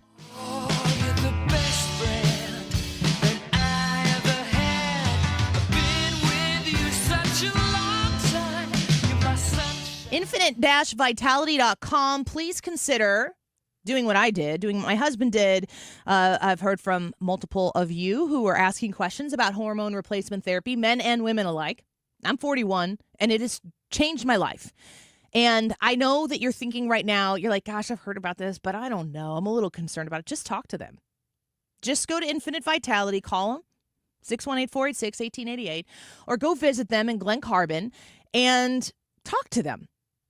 Talk about your symptoms. Talk about the fact that you've experienced just like a slowness, just kind of like life just starts to get feeling a little heavier and a little heavier. Things get a little more difficult. The energy just seems to be gone. The libido seems to have completely dissipated. The brain fog sets in and you can't focus. You stay up because you can't sleep and you don't want to wake up because you're too tired. Sound familiar? Men and women alike? Grab your vitality back and change your life. It's not an overstatement. I'm experiencing it myself right now, and I trust the people at Infinite Vitality to deliver for you, just like they're delivering for me. Call them at 618-486-1888, 618-486-1888, and when you mention Annie, you can receive a $50 credit towards hormone and weight loss services. Infinite-vitality.com. If it's time for new windows, there's only one place to call. That is Window World. Mark Cox here. Call my friends at Window World at 314-993-1800 for your free estimate today. If you have any questions, they'll be glad to send someone out to explain all of it to you. You can even schedule right online at windowworldstl.com. You know, there's a lot of high-interest financing out there, but here's what Window World's doing. Right now, they're offering 18 up to 36 months, same as cash financing with approved credit. You can't beat that. You also get a lifetime warranty that covers all of the parts, the glass breakage, and labor. Who else stands behind their product like that? Over half the appointments Window World will set this year are from previous customers or referrals from those customers. That is a testimony to their customer service, their quality, and their commitment to creating loyal customers. That's what you get with Window World. Call them at 314-993-1800, windowworldstl.com. Don't get lulled into believing the IRS is getting soft. It's just the opposite. Hi, this is Lance Story with the Lance Story Law Firm. We are being told by IRS collection officers that their higher-ups are demanding that they get more aggressive than ever. So don't ignore them any longer. Level up. If you have unfiled returns, unpaid taxes, levies, or liens, call the Lance Story Law Firm today and let us get between you and the IRS. We'll protect your rights, including your right to appeal or even your right to take the IRS to tax court. Remember, IRS problems are legal problems, and they need to be handled by an expert attorney team who's done it for decades. So call the Lance Story Law Firm today. We're local. Our office is right here in St. Louis, or visit Lance, DRURY, law.com to schedule your free consultation with your local tax resolution law firm, the Lance Story Law Firm, 314-260-6120. The choice of a lawyer is an important decision and should not be based solely upon advertisements. Who is the busiest man in America? Is it Brian Kilmeade or is it Donald Trump? Or is it the birthday boy? Or is it Brad Range, who's working nonstop even as I speak? Either way, the poll is really non-reflective of that at all. I'm just asking. Can Trump... Anything else you want to know? No, I was just wondering what you thought about that question. Can Trump bring peace in the Russia-Ukraine war? Yes or no? Let us know. That is the YouTube live chat poll today. It is 1:36. This time check is sponsored by Jerry Kelly Heating and Air Conditioning. It's time for a $98 AC tune-up. Fox News National, St. Louis Local, 97.1 FM Talk.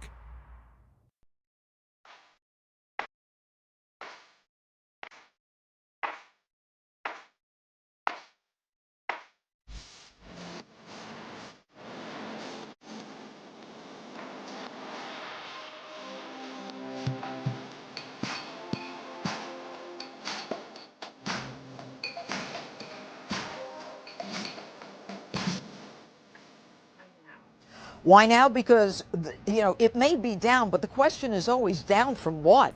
If we had the fourth largest highest homicide rate in the country 2 years ago, all of a sudden it goes down. People want to pat themselves on the back? No way. Talk to any of the crime victims.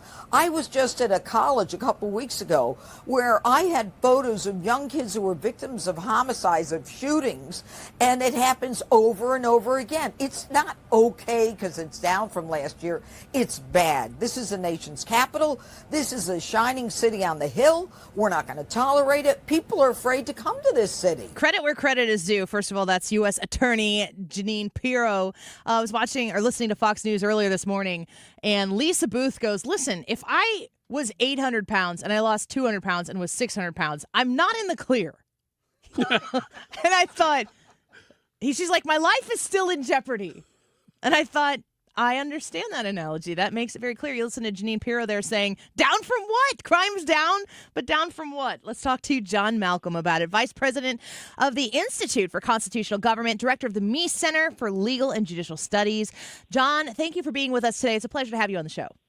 Good to be with you. So talk to me about your thoughts on Donald Trump's taking over of the crime situation in Washington, D.C., the executive power of the president to do this. What do you make of it?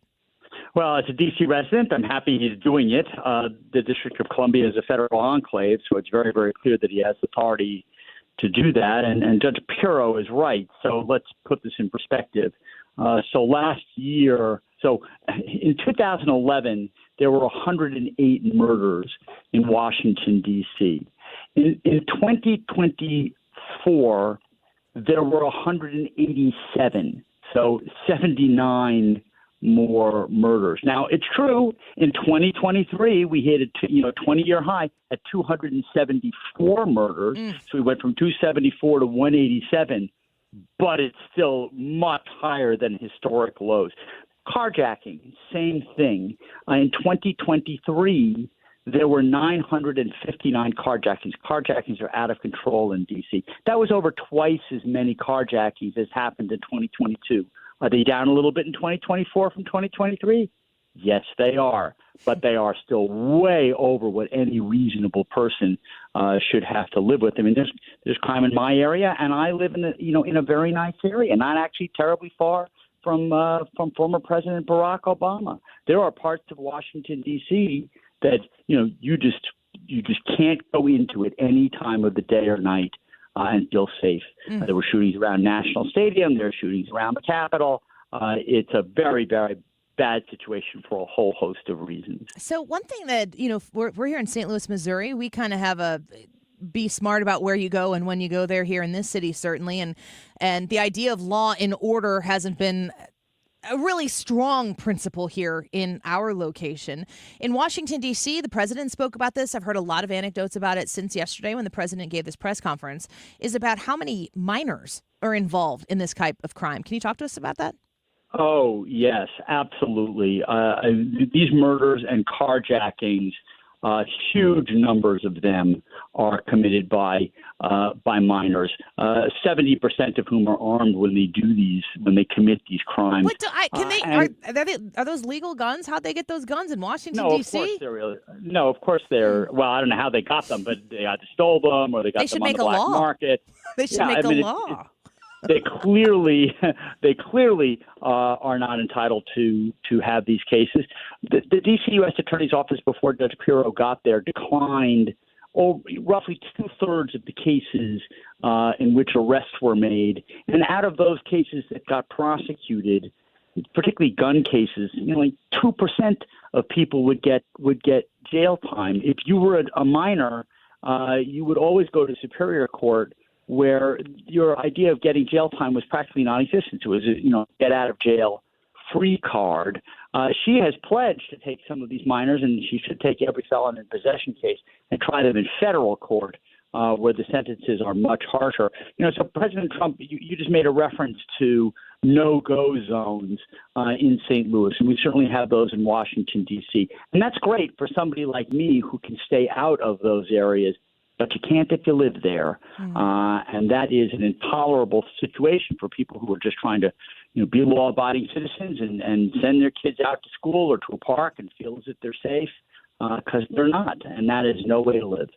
How quickly can you explain to us the implementation of what President Trump announced yesterday, what that looks like, and how quickly people can determine, okay, this seems to be very, very fruitful and productive. We need more of this.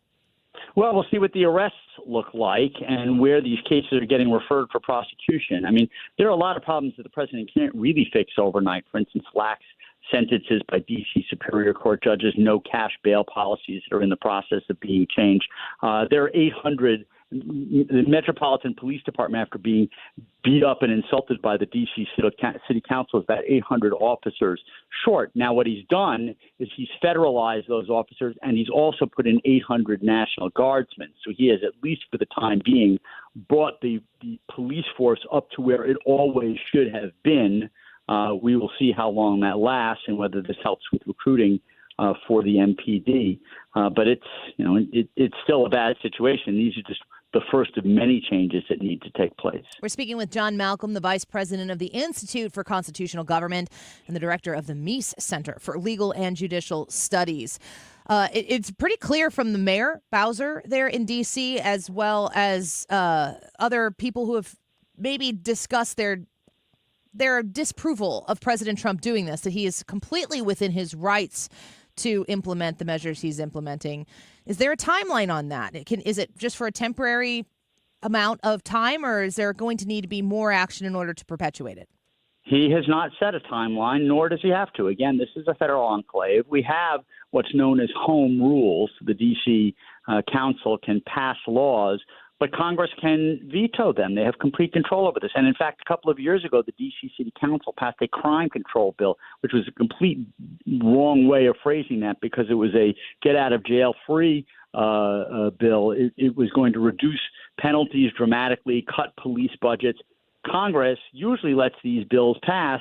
It, thank God, vetoed that bill. But that is the attitude that the D.C. City Council has. I have a certain amount of sympathy for Mayor Bowser. I mean, I think that she wants to do the right thing, but she can't control what the City Council is doing, and she can't control the morale of the police forces. And it's very, very tough when the prosecutors won't prosecute, and the U.S. attorney before Jeanine Pirro and Ed Martin comes in and hires social justice warriors rather than people who actually would like to be prosecutors. That can create a very, very bad situation, and it has. Last question for you. We're speaking with John Malcolm. I'm curious about your thoughts on if you heard Mayor Bowser's comments yesterday, maybe about this time yesterday, and in her comments, she talked about statehood for D.C., and you could see the political angle that this could potentially end up going. But the district there is a different setup than, St. Louis, Missouri. Of course, we've seen the potential for state control over local police departments. D.C. is obviously not a state, so the statehood conversation comes up again. Well, Heritage has taken the position, I think it's very well supported, that in order to have D.C. statehood, that would actually require a constitutional amendment because of the way D.C. was established. Not so, by the way, for Puerto Rico, which would be easier to become a state. But, the vast majority of people who are in the district, I'm one of the few exceptions, is a federal employee, and a lot of the land is taken up by federal property. So if you actually ended up having the rest of D.C. becoming a state, it would be a very tiny state. It would make Delaware look really large. That's a nice perspective to have. Well, John Malcolm, we appreciate your thoughts on this matter. Very, very new and fresh for a lot of people to see something like this happening, and we're all very curious as to how it's going to unfold. But we're grateful for your insight, and thank you for being with us Thank today. you, Andy. Good to be with you. You as Bye-bye. well. Bye-bye. John Malcolm is the vice president of the Institute for Constitutional Government, the director of the Meese Center for Legal and Judicial Studies. I mean, who's out there actually? Nobody's saying that there is no crime. They're saying, but crime is down. And when you consider that is just a relative comment to how bad crime actually is, it's like they're loading blanks into their firearm here. It's not the thoughts, the detractions that they continue to put out there. They have no bite to them, and no practical basis. It's not that people are going, oh, crime's down a little bit. Oh, well, this level's fine. People who live in D.C. aren't like, well, there were a couple less homicides last month, so let's just leave that alone. Things are looking up. We haven't even mentioned the fact that there are people under investigation in law enforcement in D.C. for cooking the books and being told to cook the books. Yeah, they lie. They deceive. They lie, and it's happening across the country, too. So if you want to do stats, we could talk about it that direction. But the stats don't even tell the story. All of these reporters detracting on President Trump, saying that it's unsafe, should all do live shots from the streets of Washington, D.C. at 2 a.m. Just do your reports out there if you feel so comfortable about it. Quick break. More Annie Fry Show right in the corner. Don't go away.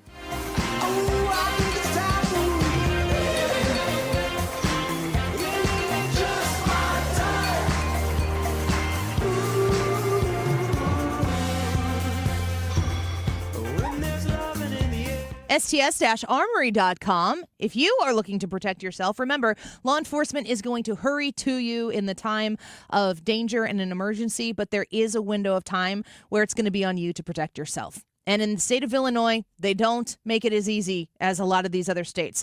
STS Armory, they understand how the Second Amendment is still able to be utilized in the state of Illinois. It's where I went to get my conceal and carry license renewed. If you're interested in getting a FOID card, if you've already got one, you've already taken the conceal and carry class, and you just want to get it renewed, go to the best in the business and go see my friends Katie and Jesse Johnson at STS Armory. If you're shopping for a new firearm, hunting seasons are upon us.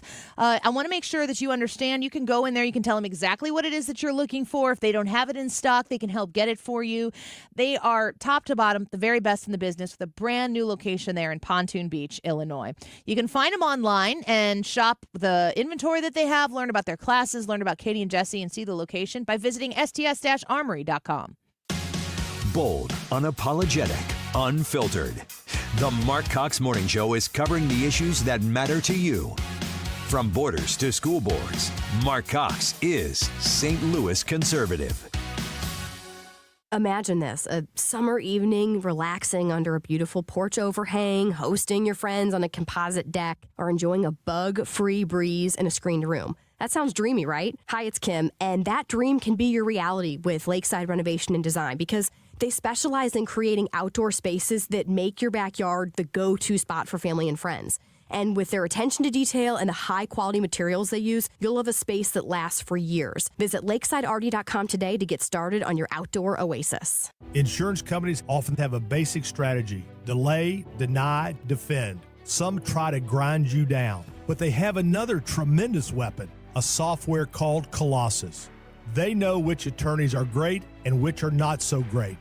They know who is likely to take the last offer and who will take them by their scalp, kicking and screaming to trial. They know that they have to pay some firms early and fairly. I'm John Morgan of Morgan & Morgan. The insurance companies have done their homework. Before you hire a lawyer for your injury case, do yours. Visit forthepeople.com and see our settlements and verdicts for cases like yours. We became the largest injury firm in the world for a reason. When you hire the wrong firm, you may be beat before you start. All law firms are not the same. Morgan & Morgan, forthepeople.com. The choice of a lawyer is an important decision and should not be based solely upon advertisements. Past results afford no guarantee of future results. Every case is different and must be judged on its own merits. Live, local, and conservative. It's the Annie Fry Show. 97.1 FM Talk.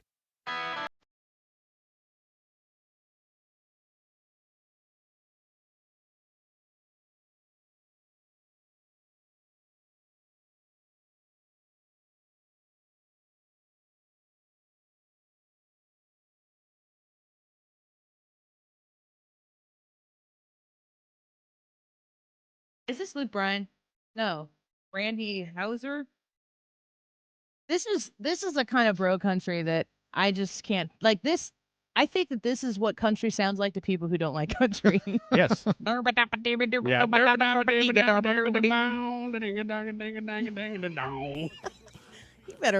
You better write that down and trademark that before someone steals it. Hey, you guys heard the new song Ding-a-Ding Dong? Right, yeah, you better do it before Randy derp. Hauser takes it and makes a hit out of it. Number one on the charts. It's time. It's time. It's time for Anti-American Idol.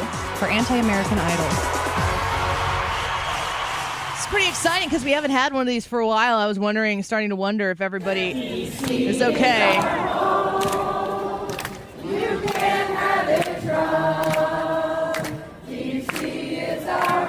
DC D.C. is our home.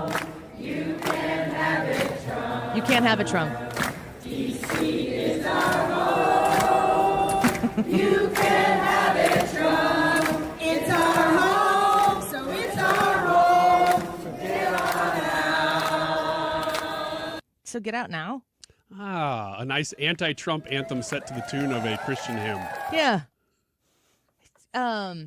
What's the hymn? This little light of mine. This little light of mine. Really? I'm gonna let Is it that a shine. hymn? Yeah. That's a stretch. Stretching it. You're right. I think they stretched it more, though. I can't argue with that. I don't know. I thought it was Whose Side Are You On? It's At the close. beginning. You can have it, Trump. D.C. is our I mean, we kind of sent him to go live there for 4 years, so it's not really not.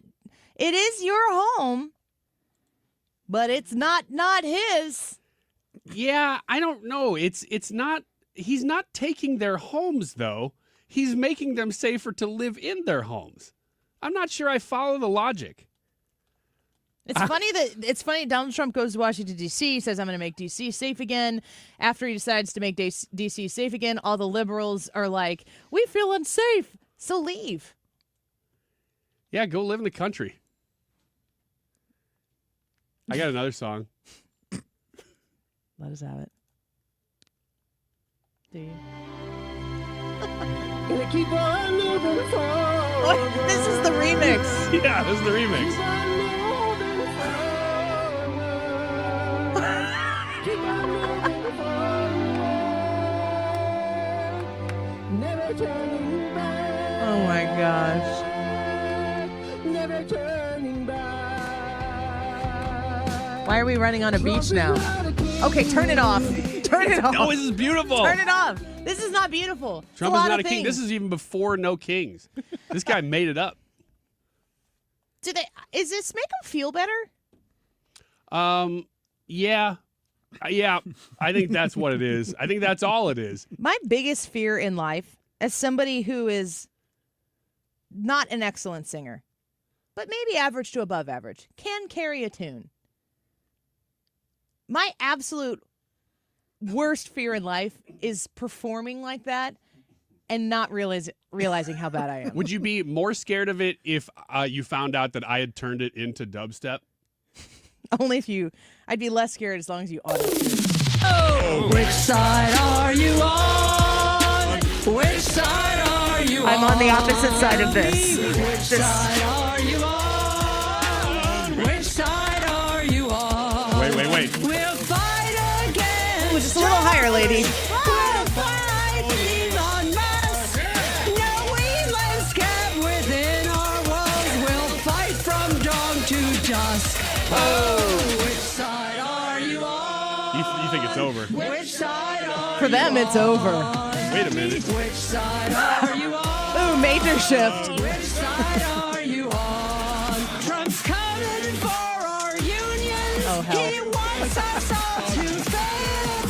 He wants us to bow to him, but we want him in jail. Oh, which side Are you done? No, 12 seconds. Which side are you on? Which side are you on? To quote Libby from the YouTube chat, time for a bathroom break. Anti-American Idol is one of my favorite segments, so thank you very much. I wish that they would stop providing content for it. I'm going to have to see what I can do with that latest one. I mean, is this better? D.C. is our home. Oh, it's close. You can have it, Trump. It's a little happier. D.C. is our home. I'm gonna let it shine. See? Yeah. Put it under a bushel. No! You can have it, Trump. It's our home, so it's our home. So get on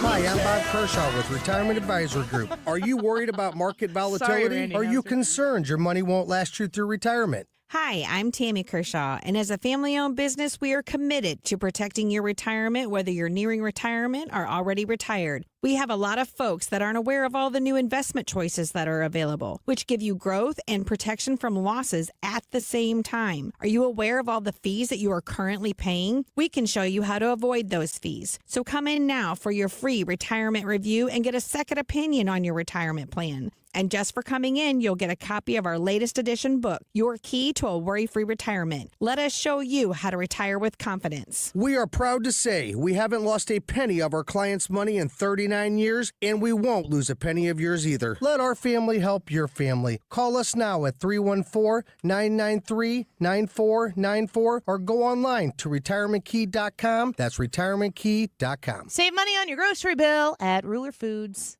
Maybe I could make it a song. Ryan, can you work on that? Ruler Foods saves you money when you shop there. Yeah, I don't know that they would like it, though. I've taken some liberties with Ruler Foods. Okay, done. No. Yeah, I'll do that then. RulerFoods.com if you want to learn more about why I would shop at Ruler Foods and why I like to save money anytime I can. Ruler Foods. I go to the one in Collinsville when we shop at Ruler Foods. We've done diaper drives at the one in St. Charles. We've done food drives there as well. A lot of chatter on our X account yesterday about the Ruler Foods in Highland. I hear that's a fantastic one as well. If you haven't shopped there yet at a Ruler Foods near you, you go to the website, rulerfoods.com, and you can throw your zip code in there and find one that is near you and start saving money on your grocery bill. I don't know why anybody would pass this up. Go find your Ruler Foods and then let me know. Send me a message and tell me how your experience was. rulerfoods.com.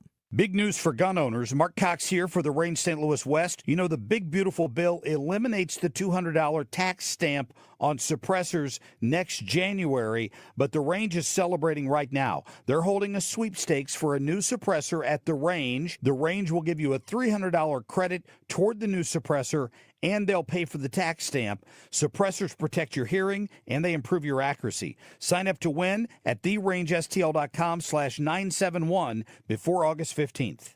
That baby's gone.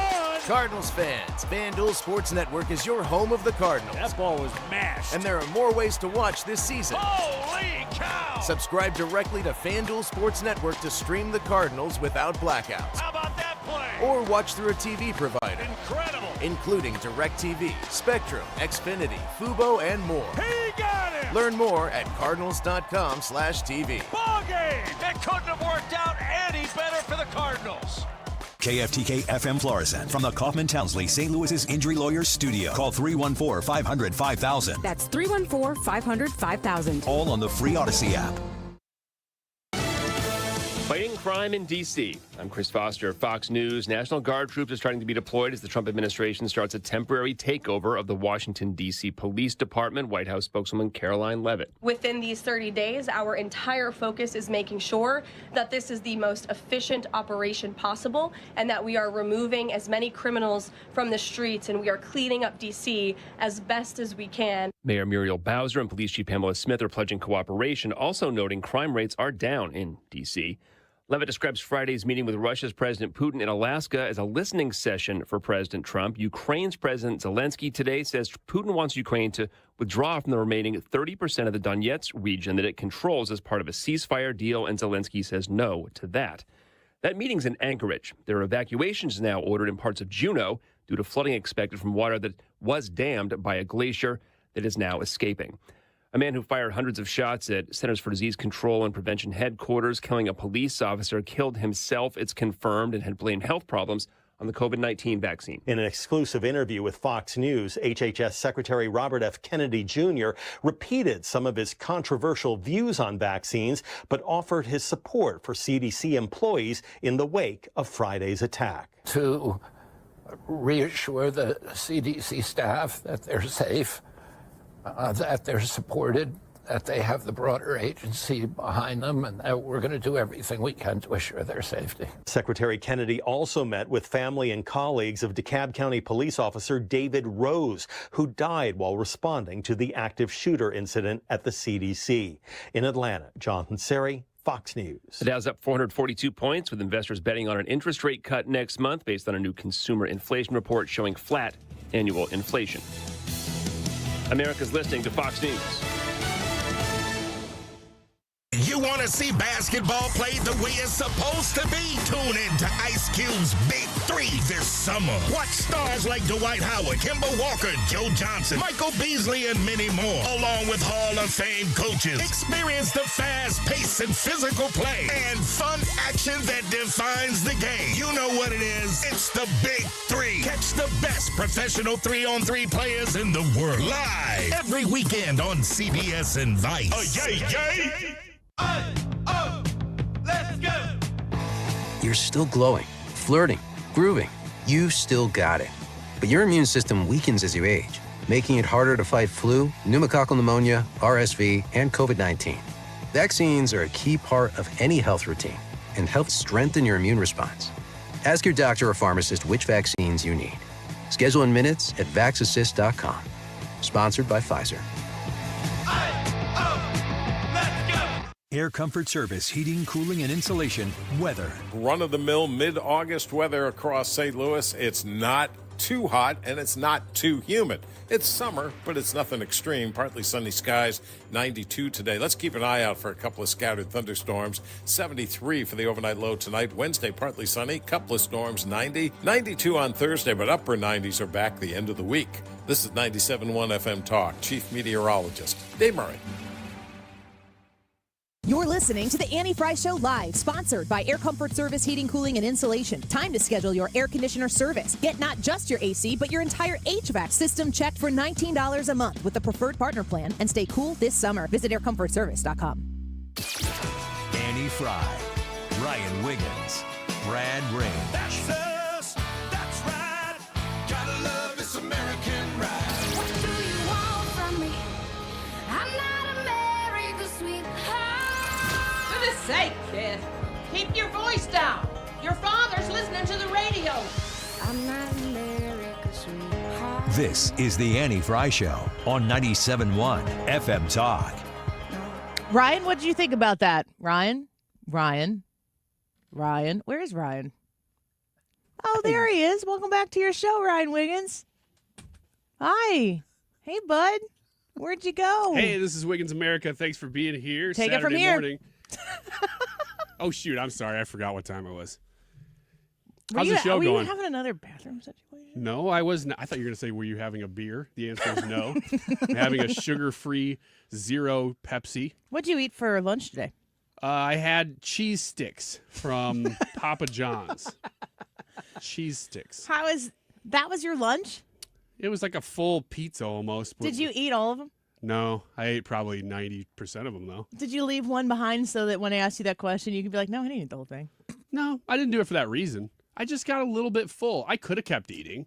I'm not bragging, but I could have eaten that whole Do thing. Papa John's cheese sticks have added sugar?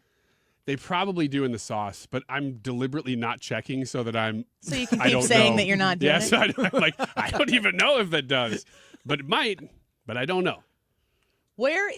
So Ryan, you've been working very hard on eliminating added sugar completely from your diet on weekdays. On weekdays, and it's working.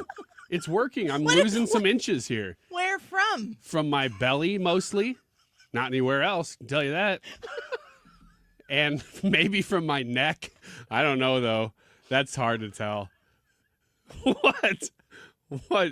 Come on.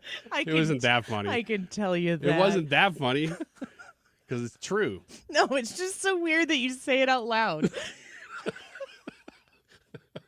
But I'm doing a really good job, wouldn't you say? You only see me on weekdays, so I look like I'm nailing it to you. My wife only sees me on the weekends, and she's like, "Oh, you just eat candy all the time." Ryan, I saw you walk into the building today with your own personal, what I thought was pizza, but turned out to be an entire order of cheese sticks. Well, it wasn't an entire order of cheese sticks. You have to understand with Papa John's, they give you what looks like a medium pizza that's cut into cheese sticks. It's like a cheese pizza that they just cut into slices, like non-triangle slices. I've been exposed to the Papa John's cheese stick order. So you know. Yeah, there wasn't, if there is any added sugar in that, it's not a lot. So I feel pretty good about it. And I just refilled my soda, and I just looked out at the rain, and I thought about my life, and it feels okay. Did you guys reflect at all during that break? Only 2 grams of sugar. That's pretty good. Per two sticks. Per 2 sticks. It's a little higher than I was hoping. Dang. I guess I'll have to go back to the. I'm not really sure what I go back to there. 229 calories. I can tell you what. Per 2 sticks. On weekdays, what I notice the most is I have to just keep eating. I'm not eating sugar, but I'm eating cottage cheese and bagels and whatever I can find. Because I just need, my body's like, calories, man, you need calories. Because I eat so much sugar and it's so dense in calories that I'm like freaking out weekdays and I just never stop. Eat protein. I should. I do eat some peanut butter, but it's hard. That peanut butter. I got to cook meat all the time. I do. Look, I just told you I eat cottage cheese. You're a grown man. Cottage cheese has a lot of protein in it. That's correct. That's the type of protein I eat. Cheese curds. I eat those too. Garlic cheese curds. It's not a food group. You're just telling me about the cheese you eat. I do eat a lot of cheese. Yeah. I got a dairy heavy diet. And even heavier when there's no heavier? Even heavier on dairy when there's no candy in it. But I will eat milk candies if I can on the weekends. I just love milk. I love milk and I love sugar. You need to eat protein first, and then you will be less likely to crave those things later. Oh. It can include dairy. It does include dairy. A ton of it. And is this something you've been focusing on more now that you've gotten older? It's not the age. It's the way that my body is falling apart and doesn't respond well to the things that I love anymore. So, yes, I guess in that sense it's age, but I'm still very youthful, as you know. As I know. You know. I know. I mean, we could go out and do a track and field event right now, and I would kill it. Except it's raining, so we can't. But that was my challenge. You know what? Today we haven't done it in a while. Might be Weather Center time. I don't think so. You know why? Because I don't really have any other jokes than the one. It's just me walking out into bad weather and saying what it is. This is bad. I don't know why you need to see me. Blamed it on chemtrails last time. Yeah, it's Brad's birthday today. It is. It is. Brad, you didn't even tell any of us. I'm just joking. You know, he walked around this morning telling everybody it was his birthday and that the donuts were for him that the company bought, but they weren't for him. They were for somebody else whose birthday it also was here. I think that sounds like something you would do. But he did do it, though. Kinda. I mean, I'm putting upon him a little bit. But he was a little miffed that he didn't get any birthday What are you doing donuts. for your birthday? Oh, we're going to go out to dinner. Besides apparently lying about donuts. Yeah, I'm lying about donuts. Don't you guys do that on your birthday? No, we're going to go out to dinner with my family and some friends, and we'll have a good time doing that. And that's kind of what we've got planned for the day.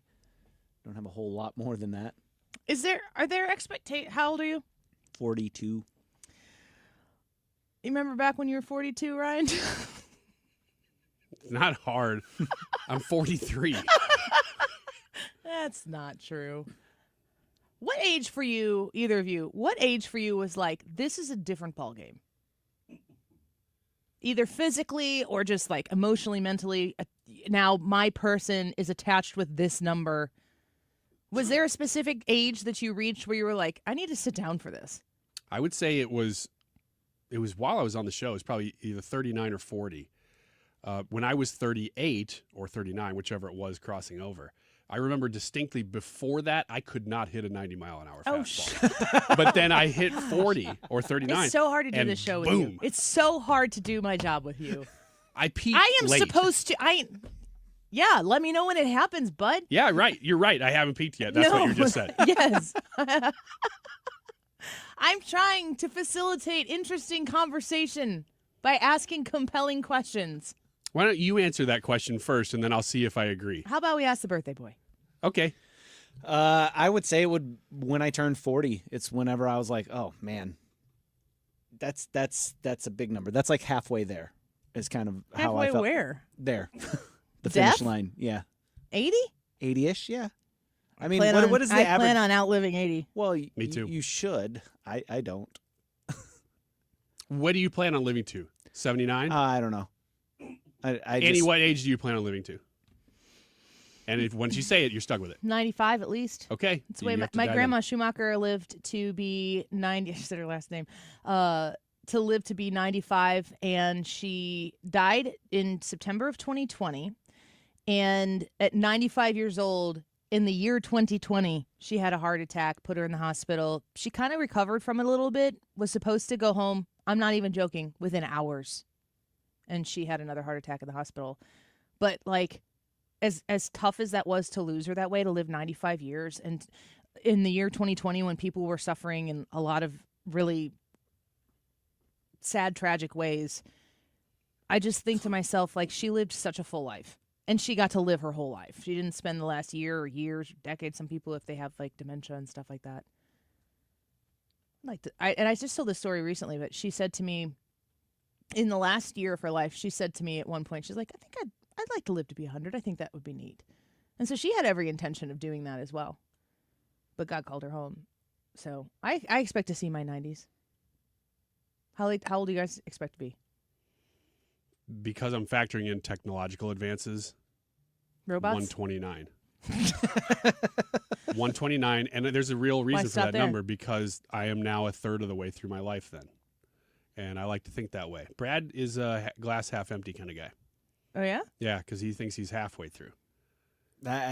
Look, I'm just being honest. I feel like I'm living on borrowed time every day. I've had 3 heart attacks. I've survived all 3. When was the last one? 2020. It was in September of 2020. That one, it wasn't a bad heart attack, but that was a bad one to recover from, because you couldn't do anything. Even like whenever they had me doing cardiac rehab, it's like you got to wear a mask while you're running on the treadmill, and that was awful. And seems like stupid medicine. It was not great. But it was the hospital rules. I mean, the hospital, the location that I went to for that was in J.B. Pritzker's state, and those were the rules of the state, and he would shut them down if they didn't. And so it was weird, too, because it would just be me and the 2 techs at the way other end of the building. But what if you sneeze really big? Yeah, I don't know. I mean, I guess that's why I had to wear the mask. But sneezed really hard and then waved it. Yeah, toward them. Honestly, I've never really thought about how long I was going to live, or how long I would live. I had a grandfather that lived well into his 90s, and my grandmothers both were well into their 80s. So, I mean, 90 isn't out of the question for me, but I feel like I've got some medical things going against me. But I think, like, to your grandma's point, I think it would be really cool to live to be 100. You know, just you can look back on your life and say, all of this happened while I was alive, and watch that time span. So, I don't know. I've never really thought about how long I would live. Do you Ryan, do you ever think about being a grandpa? Yeah, now I do, with my kids being just old enough where I'm starting to see the light at the end of the tunnel.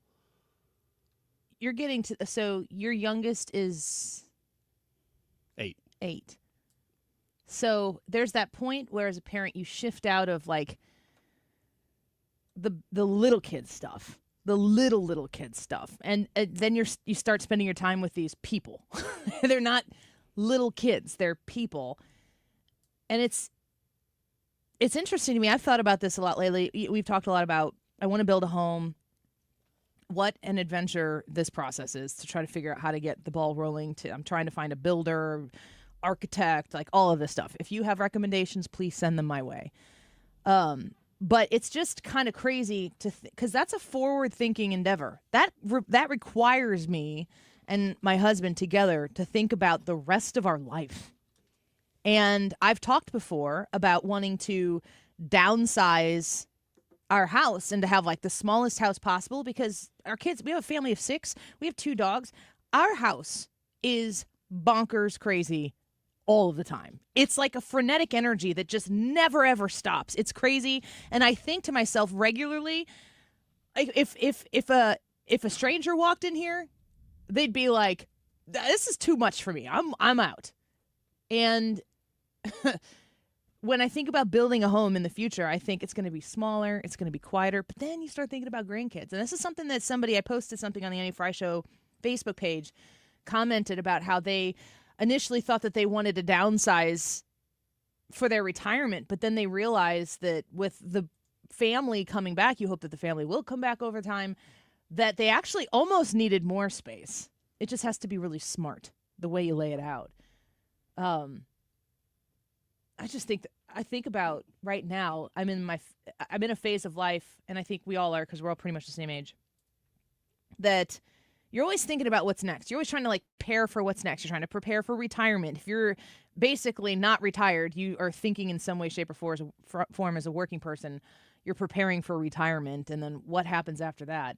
And I just think to myself about where the weight of age comes on me is when I start to think about how many of those phases are behind me and not in front of me anymore. And I'm always in a hurry to get to the next phase. And I'm trying really, really hard right now to go, there's no hurry. I had one of those yesterday, and thank God I did because it rained on Sunday, and it is now raining, so I was cutting the grass yesterday. And my son is going into third grade, my youngest. It was the first time I'd ever asked him, hey, you want to, because he doesn't even come out anymore. He used to, every time I cut the grass, he'd come out and just watch. Yeah. Or stand at the window or whatever when he was little. He would just watch, and he want to ride so bad. And I'd have to tell him, well, at the end, because it's too tight of a turn to have you sitting there on me as he was getting bigger. Yesterday, he came out and was just watching me because he was doing other stuff. And I said, you want to ride?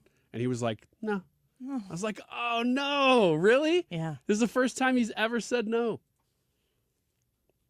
That was a mile marker. The future's now, old man. That's kind of what makes you just kind of go, oh. It hits you in the gut. It did. I was like, oh, man, really? You're only 8. There's a thing that was shared on Facebook that I read one time, and it killed me. But it said you picked your child up for the last time and didn't even know it. Ooh, yep, that happened. I'm going to go home and pick my kid up today just to prove that That's what stupid I do. Facebook post. Let me pick you up. Exactly. Charlie, I'm coming Sit for you. still. You outweigh me, and you're taller than I am, but I'm going to use my legs, and we're going to be lifting here. All right, let's take a quick break. Ethan, Sports and Local next on the Annie Fry Show.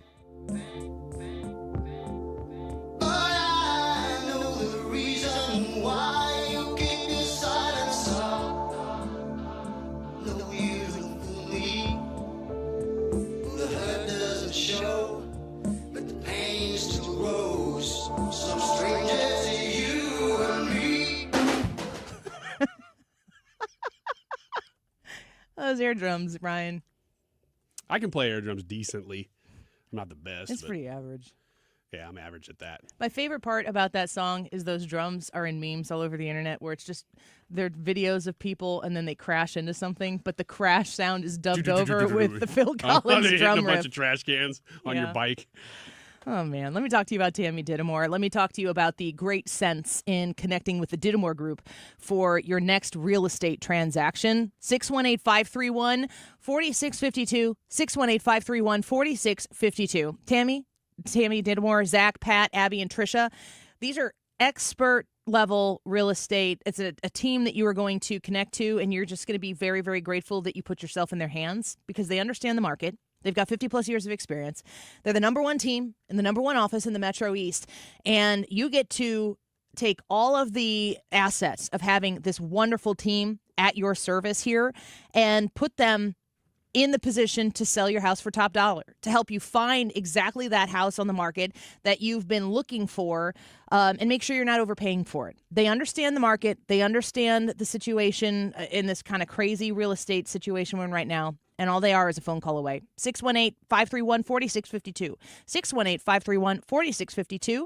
TheDittamoreGroup.com. With the heat we have here in St. Louis, just a note, most air conditioners aren't set or able to handle 100 degrees without running constantly. So before you freak out and think your air conditioner is bad, here's a few tips. If you don't have ceiling fans in your bedrooms, you can get pedestal fans and put them in your room. Keep those running all the time. On a second-story house, put one pedestal fan on top of your steps and blow it into the foyer area up high so it's cooling the heat as it's coming up and circulating the air. If you have an attic fan, simple, quick fix, plastic bag, cut it up, and duct tape, because what's happening is it's sucking in all your attic air and the heat and humidity from the outside. Try those things before you call anybody or you call me. But if you did that, please call me, Bart, Inman, 314-293-2600. Remember, 0% financing is available for most up to 60 months.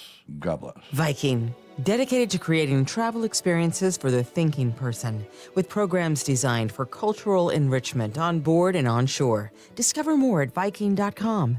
That's Viking.com. Viking.com. Now, back to the Annie Fry Show. Real talk for real people. 97.1 FM Talk.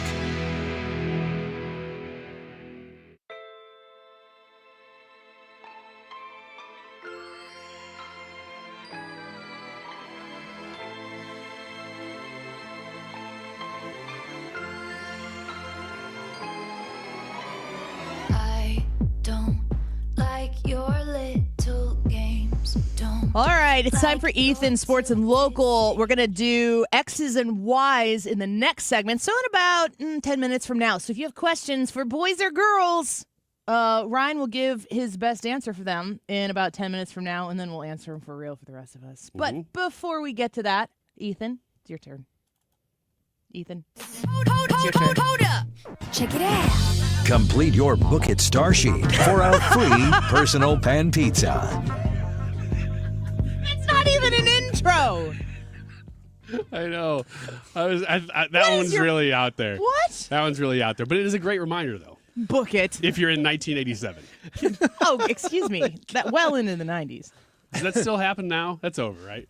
No, I think they still do something. But man, the star sheet. Mm-hmm. Gosh. And what that is pizza, that?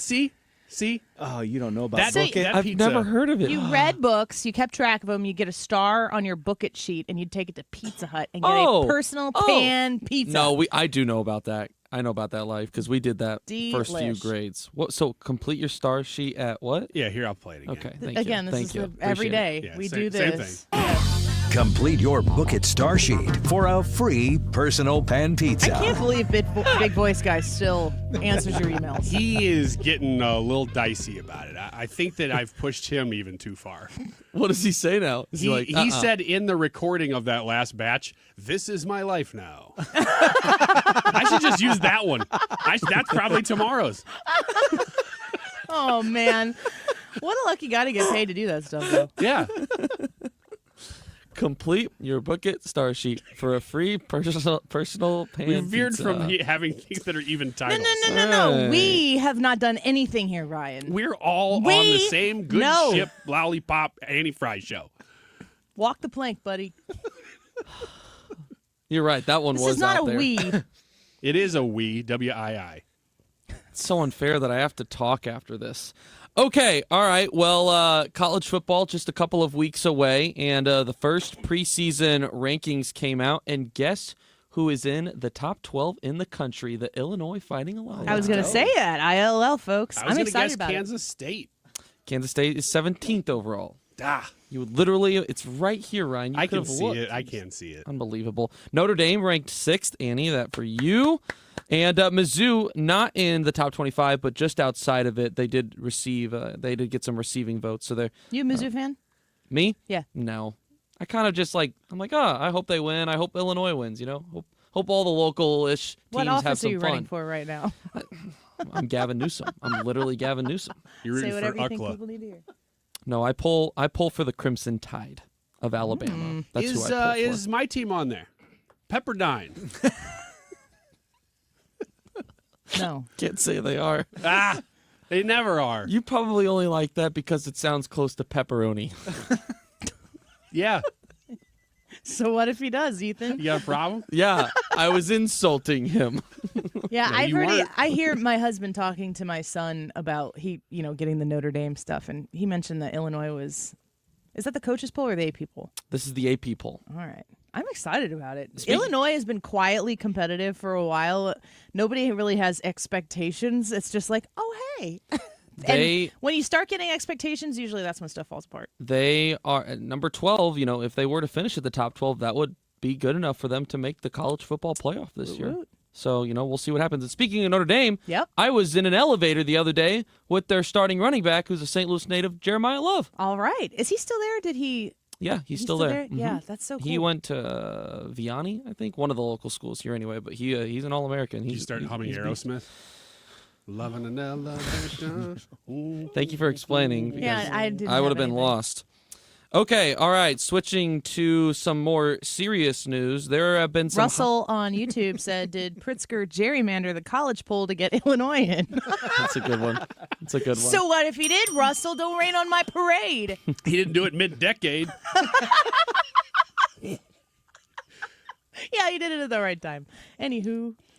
Tensions are high currently just west of St. Louis in St. Charles. Have you guys heard about the big data center that is they're in talks right now of being able to break ground on? No. And nothing on this? North St. Louis?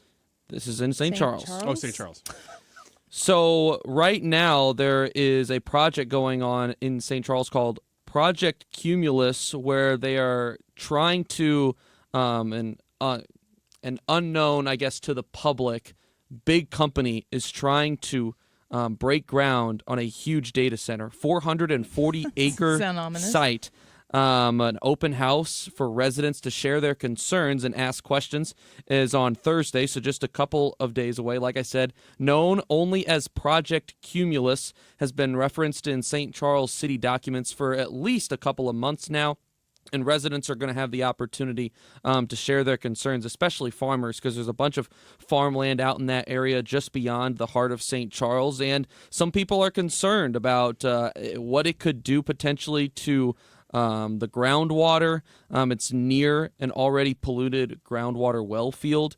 There's been a split between city leaders and the Planning and Zoning Council over what's being called the largest construction project in St. Charles's history. And like I said, some people are really concerned. A local farmer, Tim Klein, saying, "I don't think words can express how worried I am." As dangerous as too much water can be for a third-generation farmer like him, it's a lifesaver for data centers in the growing AI age. He says, "I wake up in the morning and the first thing that comes to mind is this, the protection of our water sources for generations to come." Data centers like Project Cumulus, planned near Highway 370 and Elm Point Road, would require massive amounts of water to keep those servers cool and running. He also says, how can you chance building something like this, something this dangerous, right in your wellhead water field? Why are they putting fill on top of the surface? So, like I said, coming up on Thursday, there's going at the Foundry Arch Center in St. Charles, just down from Main Street. There is going to be an open house where people can voice their concerns, and there are some serious concerns about this as it continues to. It's not for sure. It's not a guarantee that this is happening yet. So voices right now would probably be Big impactful. Big time Yeah. if you don't want this to happen. It would be a 10-year construction project to get this going and for this to be built. But there's a bunch of different things besides concern just for the water, light pollution, the noise for anyone that lives around there in that area. Significant disruption. Huge disruption. So that's been brewing and getting more and more traction Wouldn't in it be St. also Charles though, bringing a ton of jobs? It would be bringing a lot of jobs, yes, but what I'm also hearing is as a result, it would probably make a lot of real estate in St. Charles continue to just balloon through the roof as well. That's not a bad thing. Well, I mean, It it can be because all of a sudden it becomes unaffordable for people. Not for rich people. And don't you want more money coming to your area? And not if you can't live there. I will tell you what, I'm going to this meeting. And He's I not am going to the meeting. I am going to scream because I'm going to say things like, "Oh, Which side are you on?" Yeah, I'm going to say that. And I'm going to say, "Why do you need a big center when it's all data in the cloud?" Okay, Kamala, knock it off. The cloud. This just in from the Andy Fry Show Sports Department, specifically in Notre Dame for my husband. Jeremiah Love is an Illinois resident, a CBC grad, and the number one running back in the country preseason, according to my husband. I lied. It wasn't Vianney. It was CBC. Yeah. Thank you, Jerry. And he said 100-meter state champ in high school.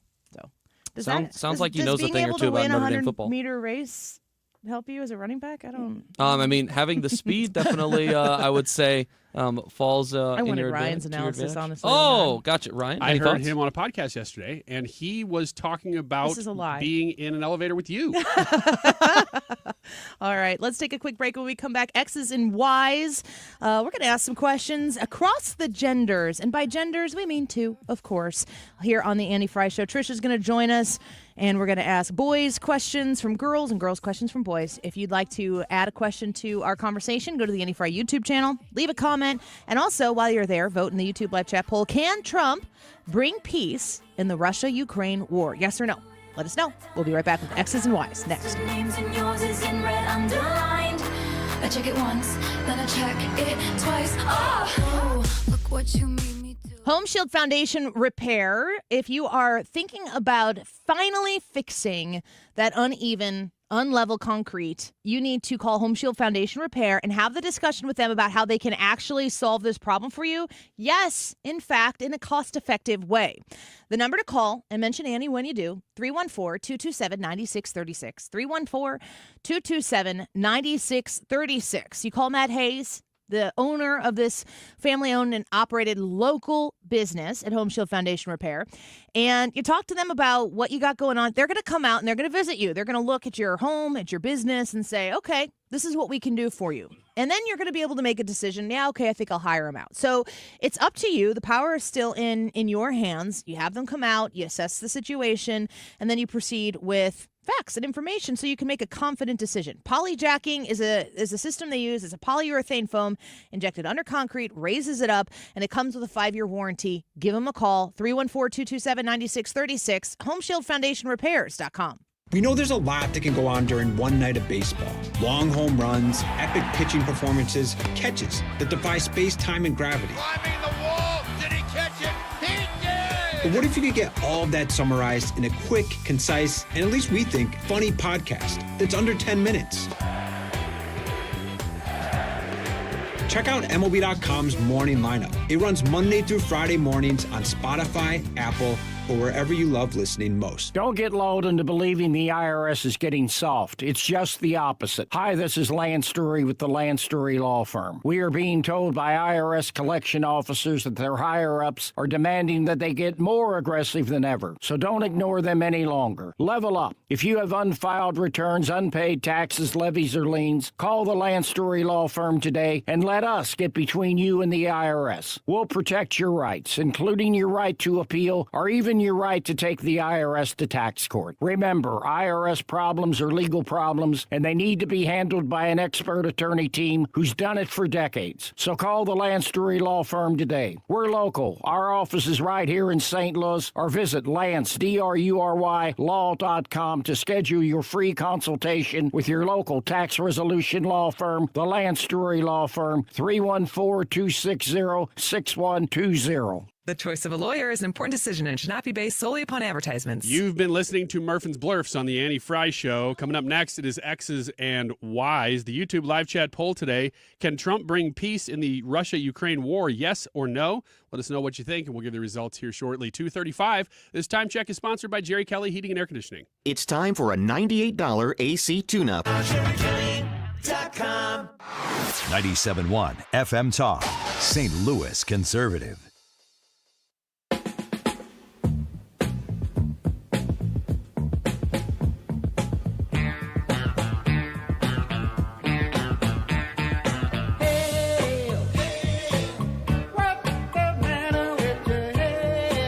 Welcome back to the Annie Fry Show. It's a Brad birthday here on the Annie Fry Show. He's got gifts in here. Should we do that in the last segment? Mm-hmm. Trisha. Hi, everybody. Hi, Trisha. Do you feel, I always ask you this before you give a gift. 0 to 10, like how great of a gift is your gift? 7. Mine's at least an 8. I know what yours is. Is it more than an 8? Yes. What is it? It's a 9. It's a 9? Brad, do you want to open them on the air, or do you want to open them not on the air? What? Either one is good. I'm just. No. All right, I'll open them on the air. Okay. Good. Yes. All right. Let's do X's and Y's now with X's and Y's. Very clever. Does anybody have a showstopper question? Because I'm going to ask mine first, and then I need somebody else to say, I'm going to go next after I ask my question. In light of Brad's birthday today, is it harder to age for men or for women? Because I think that women on the surface, I think Pamela Anderson is a great example of somebody who has publicly embraced aging. She has had work done, but she's kind of put that off in her older age. She doesn't wear makeup. She just looks like an older woman, like she's aged. And I don't know many people in entertainment culture who have been celebrated for their beauty more than Pamela Anderson over the course of their time in the public eye, right? Mm-hmm. Pamela Anderson, especially for people our age. Yeah. Baywatch, I mean, that's like eye candy stuff. Is it harder for women to age? Is it harder for men to age? What do you think, Brad? Ryan, you say women? Women 100%. Oh, I would think it would be women. I mean, for guys, it's more of a silent internal thing, but you're not like put out there and you're not judged for your looks in the same way that women are. Are you saying that women are loud and obnoxious about No, it? No. What I'm saying is that Don't look at me. Stop looking at me. I'm getting old. Yeah. No, what I'm saying is that women get judged on their looks way more than men do. And like for a guy, you go to jump up on the whatever and you're like, oh, I can't do that anymore because stuff cracks and pops and then you fall over and you're like, I hope nobody saw that. But it's all like it's all internalized because it's like I didn't realize that this was happening, but nobody can see it and nobody worries about it. Nobody judges a guy. And you say this all the time. Men don't look like they get older. They just look like they get richer. Mm-hmm. Men are celebrated as they age. We're celebrated if we like break the mold and Do you don't remember wear makeup. when Don Lemon talked about Nikki Haley being past her prime? That was what I was going to bring She up was next. like 45 or something. I mean, it She was just young. in his mind, I don't know if he checked her menstrual calendar, but he just assumed that she was internally shriveled up. Mm-hmm. It's like she's not useful anymore for anything. How could you vote for that woman? She's been through menopause. She can't even have babies. Vote for Joe Biden. yeah, exactly. Which proves our point. Yeah. I mean, I'm thinking that it certainly is harder for women to age than men, but I also think that it is hard for men to age. They're not just as vocal about it. I just want to say one thing. Trisha just said Joe Biden and Fountain of Youth. I said that on purpose. I thought so. Yeah. I just wanted to make sure. Yeah. We all agree, women? I've got one about internalizing things. So Yeah. is it true that men have the ability to not think at all? Oh, while they're awake, like there are points of the day where your brain does nothing. Let me piggyback on to Trisha's comment here, and this has gone back to even when Jared and I were dating, and we've been married for almost 18 years. You know, ladies, when you're like, what are you thinking? And they go, nothing. And you're like, that's not possible. Like there's always something going in my brain. At Like least. maybe you were thinking like, I'd like a cheeseburger. Maybe it's not deep. And I'd be like, no, like what were you thinking about? And the answer is nothing. I can answer that. We are usually thinking about something. I can't say that it's never It's nothing. other women, isn't it? Oh my gosh, it is. Man, or that thing we said last week. Ryan's thinking about candy. You guys. We're just thinking about how women age. Do women jump to conclusions quicker than men? Let me answer the question first. The other question, not that one. That one's fake. Can men be literally vacant of thoughts? Yeah, but very briefly. You can Ethan's zone out. in the house. You can zone out, but here, listen. Most of the time, when a guy looks vacant or he's just not there, he's not paying attention, he's just thinking about something else. And when you say, "What are you thinking about?" and he says nothing, it's because the thing he was thinking about is not even remotely interesting, probably to you at all, and maybe to him, he's like, "Why was I just thinking that long about the route between?" Walmart and Shop and Save. When I'm asking, Shop and Save. That doesn't even exist. When I ask that question, I legit want to know that you're thinking about something, even if it's stupid. But I mean, my husband has said to me. Say that. But my husband has said to me, I'm not thinking about anything, and I at this point believe in Brad. Yeah, I would say not only is it possible, it's necessary.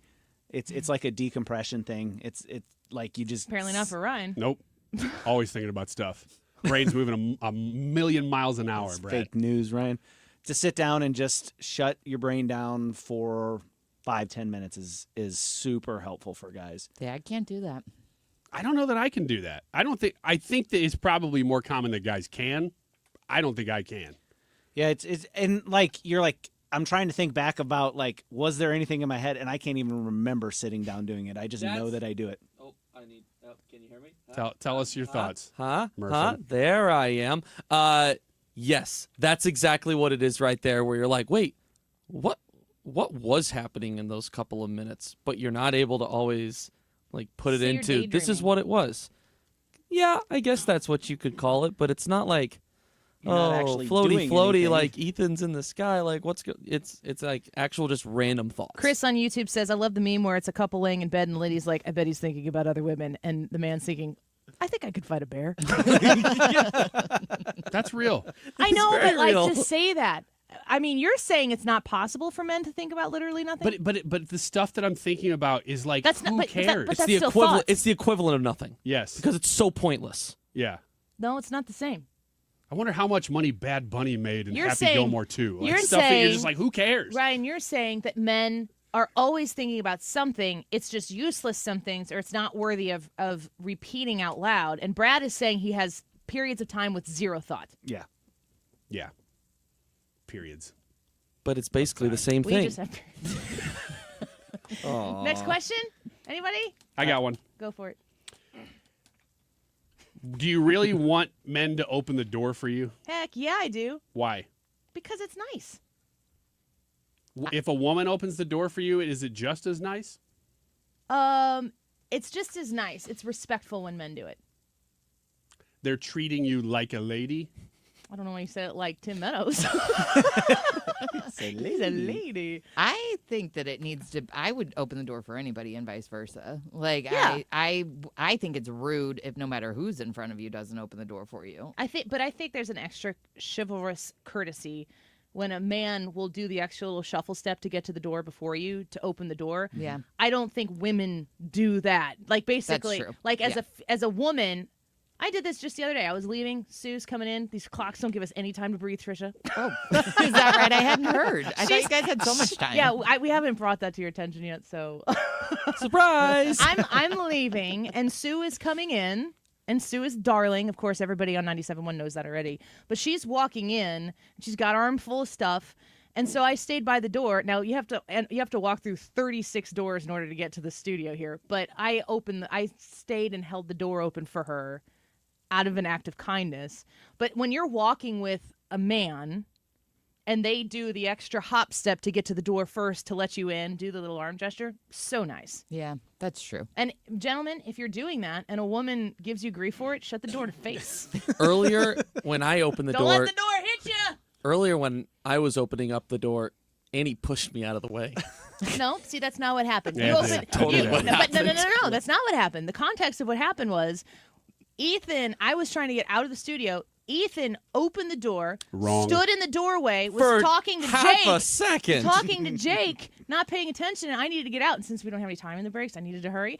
And so I pushed you out of the way. Pushed me out of the way. I fell on my back. Ethan, I think I hit my head. that is something I would lie about if I was talking to Brian. That didn't happen. But to the extent that I did kind of give you a shove, that did happen. But you did not open the door for me. How, you now you're assuming. You didn't even know I And you was know by what the door. You know what assuming does?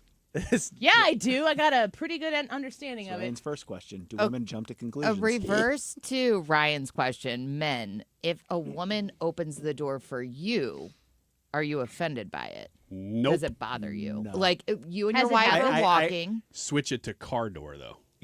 That's well, okay, but in Annie's Ryan's driving the car and he's like, "Hey, woman, get over here and open my door." Now, if I stop a couple blocks from here in St. Louis late on a Friday and a woman gets in, I'm like, wait a minute now. That's not really even close to what we were talking about, though. I'm not sure why I brought that up. I don't. What about back to the question? about picking up strange That's the women. kind of thing that pops in your mind that you don't bring up. I don't know if you guys notice this, but when anybody opens the door for a guy, they will always touch the door. Always, 100% of the time, they'll No, put a I hand never on the really door. noticed that. I thought most guys that I know have at some point in their life done the Jedi trick with a sliding automatic door. Oh, yeah. Oh, for sure. Why do you do that? power. It's not yours. It's not your power. Makes it look like you got power. Yeah, it kind of looks cool. It doesn't when I approach the door, and I don't even have to lift my hand. Yeah, but if a guy does that as you approach the door, aren't you thankful? Impressed, for sure. I got nothing to Answer add. the car door question. That's really the crux of the whole question. Do you want a guy to open a car door for you? Jared will do that for me if we're like on a date, which we don't really ever go on. But if we go to like a wedding or something like that, and we're somewhere, he'll do that, and he'll do that with the kind of cheeky smile on his face because he knows he's trying to do something to show me that he cares about me and he wants to do that. But there's no like, I don't stand outside of the car until he opens it. Like he's sitting in the car, like, woman, get in the car. Does it matter if he gets in first and then hits the automatic van door? Get in the back. Buckle yourself into that 5-car to get to horn. the car. Wait, honey. Jump I right got dead, this. honey. The lift gate on the back of the van. Get in the back. All right, we'll feature another question when we come back, and Brad's going to open some birthday gifts when we return here on the Annie Fry Show. Do not go away. Vote in the YouTube live chat poll because Ethan is itching to give you the poll results. Can Trump bring peace in the Russia-Ukraine war? Yes or no? We'll be back and wrap it up in just a minute.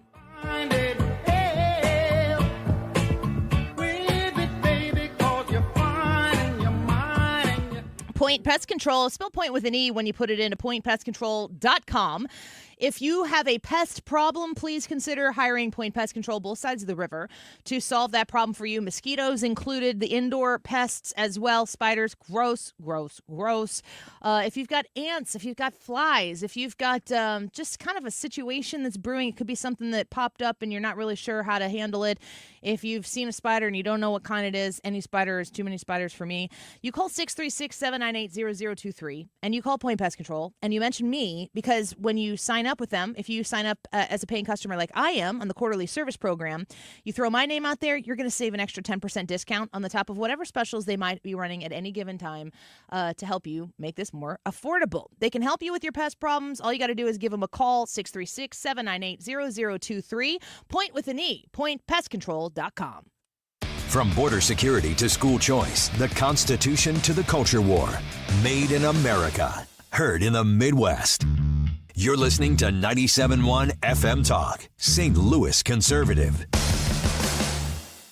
Calling all future sportscasters. Sharpen your skills and learn from the best of the Missouri Broadcasters Association Sportscasters Forum, Tuesday, September 16th in St. Louis. Join Cardinals beat reporters, broadcasters, and the legendary John Rooney, the voice of the Cardinals, for insider sessions on play-by-play, interviewing, reporting, and more. Then cap the day with a Cards-Reds game at Busch Stadium. Open to college students and broadcasting pros. Just $10 for students, lunch, and a game ticket. Space is limited. Register by September 2nd at MissouriBroadcasters.org.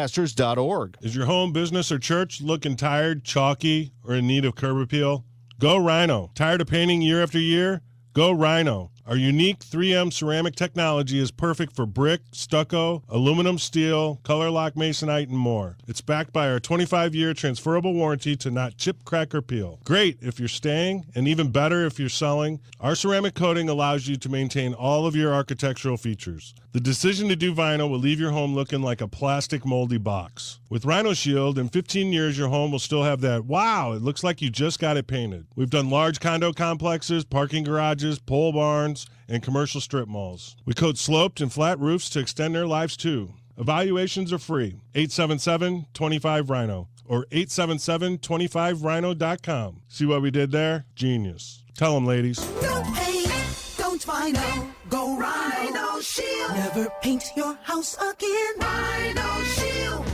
Baseball is all about stepping up to the plate when it matters most. And when you've been injured, you need a heavy hitter in your corner. Morgan & Morgan, America's largest injury law firm, proud sponsor of the St. Louis Cardinals. Injured? Visit forthepeople.com for an office near you. Mark Cox here. If you're nearing retirement or already retired, call my friends Thomas Helbig and Bob Kershaw with the Retirement Advisory Group. They'll show you how to link to the market without the risk. They're the official financial advisors of my show. Go online to retirementkey.com. Family focused, faith filled, always on point. It's the Annie Fry Show.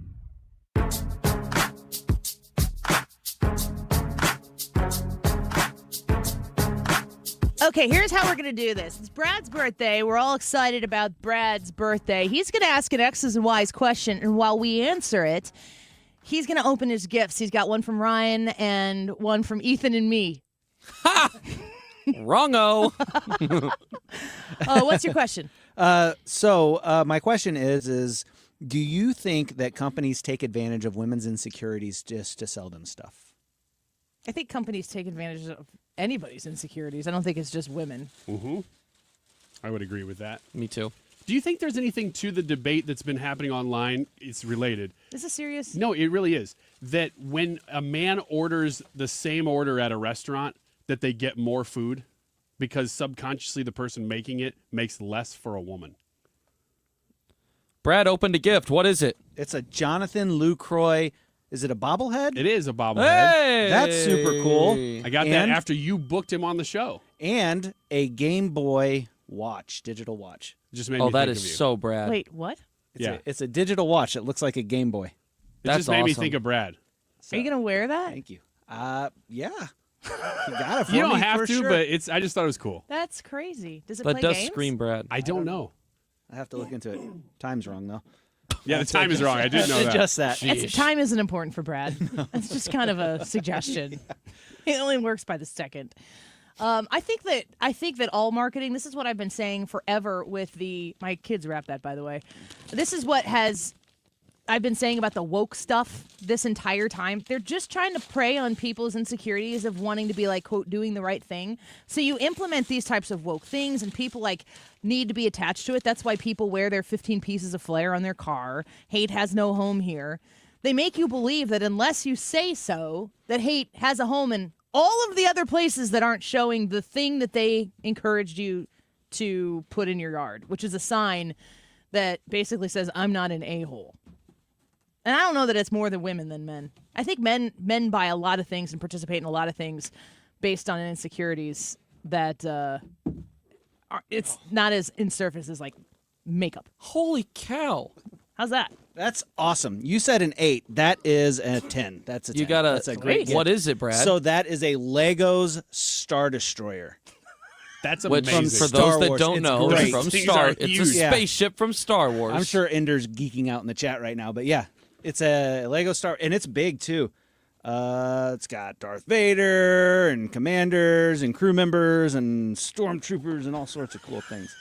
Well, Ooh, you know, yeah, it opens up too. I searched and I said, Annie, I need your credit card. Thank you, and Annie and you Ethan. said without a doubt. So Yeah. you're welcome. We worked hard on that. And thank you, Ryan. You're welcome. Thank you guys for the gifts. Ethan guided me like the Force to get that. It's almost subliminal. From a distance, sitting at my apartment in St. Charles, I just began to move my hands randomly, and all of a sudden, How long Annie does had it take to purchased put it. together something like that?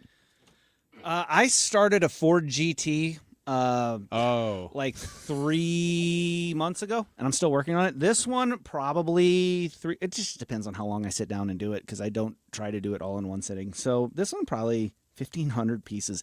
This one's probably going to take several days. So This one will take at least 4 hours. Do you sit on the floor and clap? What? No. What are you talking about? I'm a producer. I got like little bowls that I separate the pieces out into, and I go through the book and all that Sit on stuff. the floor and clap? That's what I was picturing. Yay! Brad opening it and just sort of clapping and Yay! smiling. Yay! It's my new toy. He's 42, not 4. But he's still playing with He's toys. like, but there's a 4 in it. Do you do Legos? Are I you do. big into Legos? He I does didn't know now. Yeah. I've got from Star Wars. I've got a TIE fighter, and I've also got Boba Fett's ship, which they won't say the name of because Disney bought it. What does that mean? Well, Boba Fett's ship in the movie is called Slave One, and Disney has changed the name to Boba Fett's starship. Ooh, brave. that. Now nobody will get offended. Yeah. I don't know. They rehired Gina Carano for the next thing. Did they? That's well, a she big settled major dub. everything, Yeah, I saw they settled. and they said they're looking forward to working with her again. I think she also said she's looking Yeah. forward to working with them All as of it's well. contrived by lawyers, though, but Gina won that suit, even though they settled for sure. The YouTube live chat poll for today. Ethan, you want to give us the results before we wrap it up here and send birthday boy Brad on his birthday day? I gladly will. 220 votes today on the YouTube live chat poll. Make that 221. Thank you for that, voter. Can Trump bring peace in the Russia-Ukraine war? 74% say yes. 26% say no. Well, we'll see. I mean, if he does, People keep talking about the different things he's doing to bring peace to different areas of the world, like, oh, he needs a Nobel Prize. I think that we've, over time, very much so degraded what the Nobel Prize means. Like, it's bigger than that at this point. I wish him well. I hope for the sake of peace that he's able to have success, and we will watch it and cover it here on 97.1 FM Talk the entire way. But you're going to keep it right here. Mark Reardon Show, next. When's the last time you gave your home's exterior a little love? Hi, it's Kim, and if your siding is cracking, it's fading, or just doesn't stand up to our St. Louis weather, it's time to call Lakeside Renovation and Design because they're experts in James Hardy siding, which is this durable, low-maintenance option, and it looks beautiful. Plus, you have customizable colors and textures, and so you can give your home a completely new look while protecting it for decades. Don't wait until the small problems turn into big ones. Visit lakesidearty.com to schedule your free consultation. We all have different ideas of the perfect retirement, but they all depend on the same thing: not running out of money. And preparing for retirement can sometimes be overwhelming, but it doesn't have to be. Find out how you could build your retirement on your terms. Join host Steve All for the All Financial Hour Saturday mornings at 6 here on 97.1 FM Talk. You can also visit yourmoneymattersstl.com for more details. Stewart's American Mortgage and the Bagel Loan. One phone call, one text message away. 314-324-4440. That's the number to reach Stewie to talk to him about the Bagel Loan. Now, what the heck is a Bagel Loan? Well, first and foremost, it's a mortgage. It could be a brand new mortgage. It could be a refinance on your current mortgage. And with rates coming down, you might be in right there on the edge of needing to get into this conversation, refining and locking in a lower rate as they happen. When you contact Stewie and you talk to him about the Bagel Loan, you find out quickly that that Bagel Loan comes with $0 in closing costs. An incredibly smart financial move to start that conversation and see if now is the right time for you to engage in going through a Bagel Loan. And if you've got no closing costs along with that, there's really no reason not to call or text 314-324-4440 and at least start the conversation and see what Stewie has to say about it. Rates are coming down. You want the best guy in the business, and that's Stewie. Google the Bagel Loan and MLS number 226715. Hi, my name is Christina Straight, the owner of Straight Realty, and I'm asking you, what do you want in a realtor? Do you want experience? I've been a broker for over 21 years. Do you want to know how much I've sold? I've sold over $500 million, yes, $1 billion with a B, in sales. Do you want value? I now list properties for only 2%.